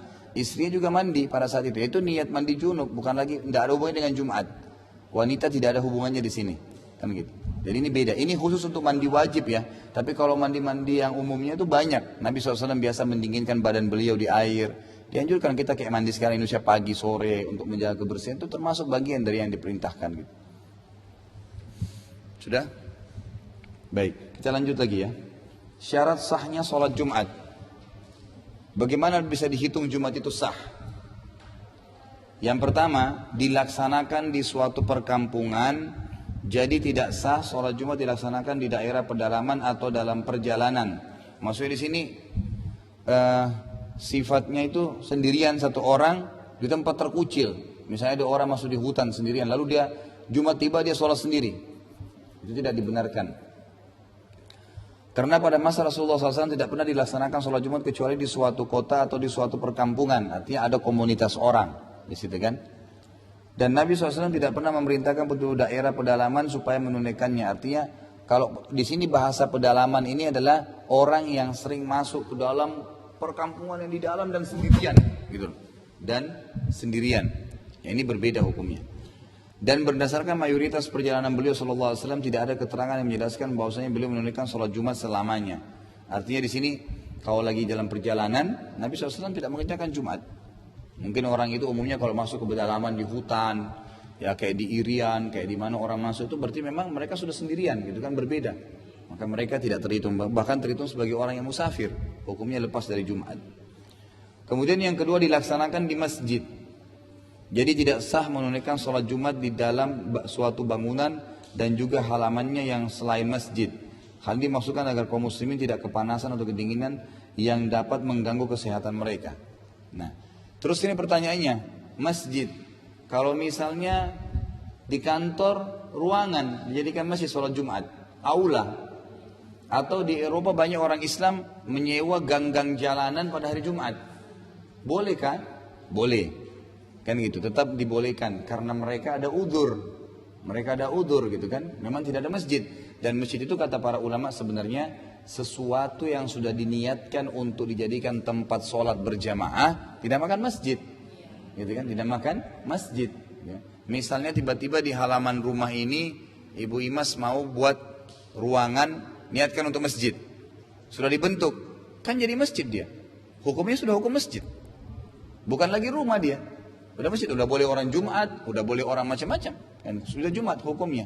Kan gitu. Jadi kalau kita niatkan maka sudah termasuk. Sudah termasuk. Ada juga sekarang banyak orang di rumahnya itu diwakafkan bagi dia yang di tengah pinggir jalan raya jadi masjid. Bagian dalam dia pakai tinggal. Tapi itu bagian rumah dia. Dia tinggal buka pintu masuk ke masjid kan gitu. Nah itu termasuk boleh, berarti hukum masjid. Ya, hukum masjid. Kemudian yang ketiga khutbah. Harus ada khutbahnya. Jadi tidak sah sholat Jumat tanpa adanya khutbah. Karena sholat Jumat tidak disyariatkan kecuali karena adanya khutbah. Misalnya ada dua orang, tapi dua-duanya jahil. Nggak bisa khutbah dia. Misal contoh. Maka mereka sholat duhur. Mereka sholat duhur, tidak sholat Jumat. Walaupun kata para ulama, khutbah Jumat itu sudah dihitung sebagai khutbah, walaupun hanya menyampaikan satu ayat atau satu hadis. Itu sudah masuk kategori khutbah. Karena kan dia intinya memuji Allah, salawat pada Nabi SAW, kemudian baca apa yang dia ketahui dari ayat dan hadis itu. Gitu ya, disampaikan. Tapi kalaupun sampai benar-benar awam benar, nggak ngerti sama sekali gitu kan, mungkin ada saudara-saudara kita yang kerja di kebun. Mereka jahil, nggak tahu. Tiba waktu Jumat, kejauhan kalau mereka mau pergi ke kota misalnya. Mereka sholat duhur. Ya. Lepas kewajiban Jumatnya. Karena khutbah bagian daripada Jumat.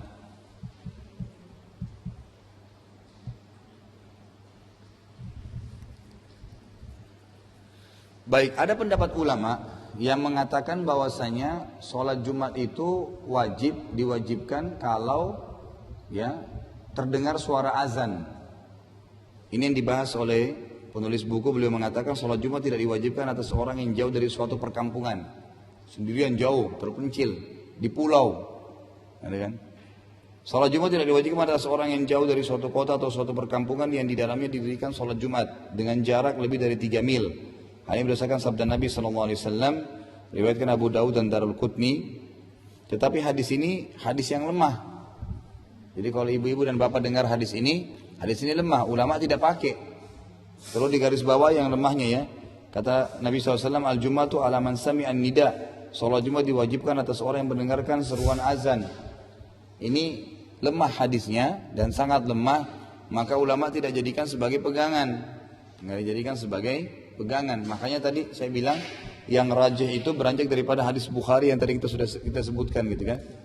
Jadi Jumat itu wajib dikerjakan secara berjamaah. Kata-kata berjamaah berarti minimal 2 orang. Nah, gitu.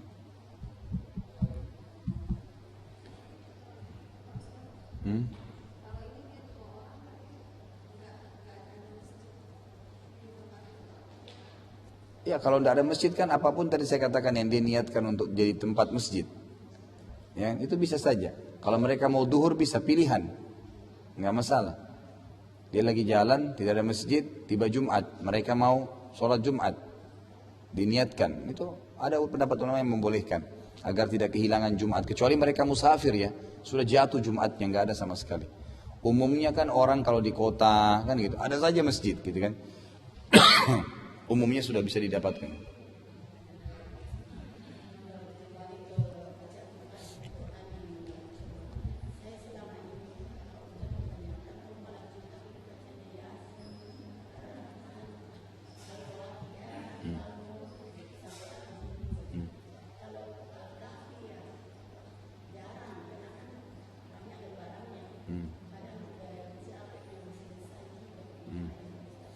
Iya, sebenarnya memang umumnya kita di Indonesia ini karena sudah umum tersebar hadis tentang baca Yasin di malam Jumat, fadilahnya, kemudian baca Ar-Rahman, fadilahnya dan segala. Padahal sebenarnya hadisnya semuanya lemah. Hadisnya lemah. Jadi tidak ada tuntunan membaca Yasin secara khusus di malam Jumat. Yang ada malah surah Al-Kahfi. Tapi kalau ibu bilang itu panjang, sebenarnya kalau ibu pertemukan Al-Waqi'ah, Ar-Rahman, kan ibu baca, sama saja nantinya gitu kan. Tapi malah ini banyak fadilahnya dan ini sunnah. Ini sunnahnya gitu kan. Ya. Jadi kalau ada penentuan surah tertentu di waktu tertentu, kita harus ikutin itu. Penentuan surah Al-Kahfi di malam Jumat atau hari Jumat itu penentuan waktu dan jenis surah. Maka itu yang kita fokus baca. Sama Nabi SAW witir. Baca sabbihisma di rakaat pertama, Al-Kafirun rakaat kedua, Qul Huwallahu ahad rakaat ketiga. Sunnahnya. Maka ada apa-apa kita kerja, malah lebih baik kalau kita kerjakan. Ada sebagian ulama bilang lebih baik kalau nggak dibaca terus menerus. Itu dari mana dalilnya?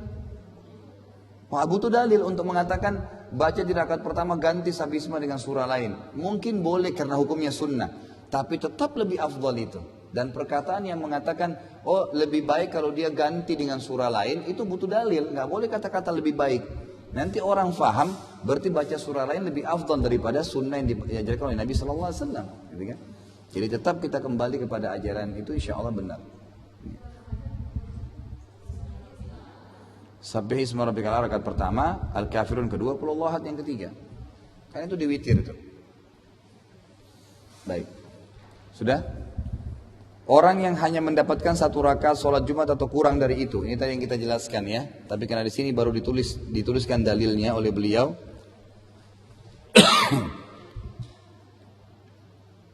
Ini hadis Bukhari Muslim. Kata Nabi SAW, Man adraka minas salati rak'atan faqad adrakaha kullaha.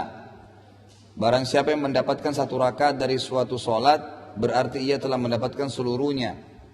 Artinya kalau dia ruku, imamnya pas masih dari takbiratul ihram sampai ruku. Begitu dapat, sebelum bangun dari ruku, berarti dia dapat rakaat itu kan.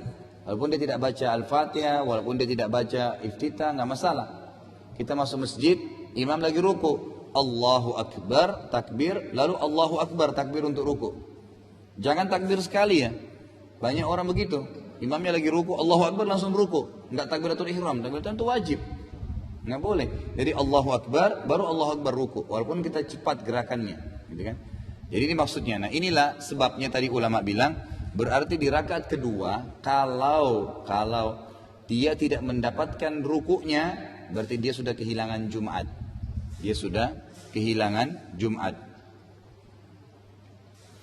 Di sini beliau mengatakan ada sebuah judul lain, jumlah penyelenggaraan jemaah sholat Jumat di suatu daerah. Jika masjid raya sudah tidak mampu menampung jemaah dan tidak dapat diperluas lagi, maka dibolehkan mendirikan Jumat di suatu masjid atau di sejumlah masjid lainnya di daerah tersebut. Artinya di sini boleh Jumat di beberapa tempat, nggak masalah. Tetapi menurut beliau lebih ditekankan kalau misal masyarakat satu kampung itu punya masjid jami' ya, masjid besar. Masjidnya itu masih menampung seluruh. Satu kampung itu nampung di situ. Maka dianjurkan sholat di satu tempat. Di masjid itu saja. Jadi masjid jami' ya, di mana memang di situ kumpul semua. Tapi kalau misalnya memang tidak kayak kondisi kita Jakarta, macet, banyak masjid di sana sini, dan memang rata-rata umumnya penuh, gitu kan? Maka boleh pilih masjid mana saja. Tapi kalau di satu perkampungan memang cuma satu masjid itu, maka dianjurkan masjid itu yang difokus. Ya. Itu yang difokus untuk sholat Jumatnya. Jadi kalau gitu kita tutup sampai di sini Bapak sekalian. Insya Allah kita akan lanjut lagi nanti tata cara sholat Jumat, ya, tata cara sholatnya. Dan sekali lagi ibu-ibu yang baru datang dan bapak yang baru hadir, ini tetap melanjutkan kelas hadis kita ya. Karena kelas hadis kita kan sedang membahas masalah sholat dan kita masih membahas dosa-dosa besar itu di bacaan tahiyat terakhir di sholat 5 waktu, gitu kan? Termasuk nanti itu bacaan dibaca di sholat Jumat ya. Nah kita sekarang dilanjutin. Jadi kelas hadisnya berjalan terus dan kita bahas dari buku ini supaya lebih simpel, gitu kan? Nanti akan seperti tadi, kalau ada tambahan riwayat saya akan tambahkan supaya memperkuat masalah bahasan kita. Baik, kita tutup sampai di sini dulu kafaratul majlis karena sudah masuk asar. Subhanakallahumma bihamdika asyhadu an la ilaha illa anta astaghfiruka wa atubu ilaik. Wassalamualaikum warahmatullahi wabarakatuh.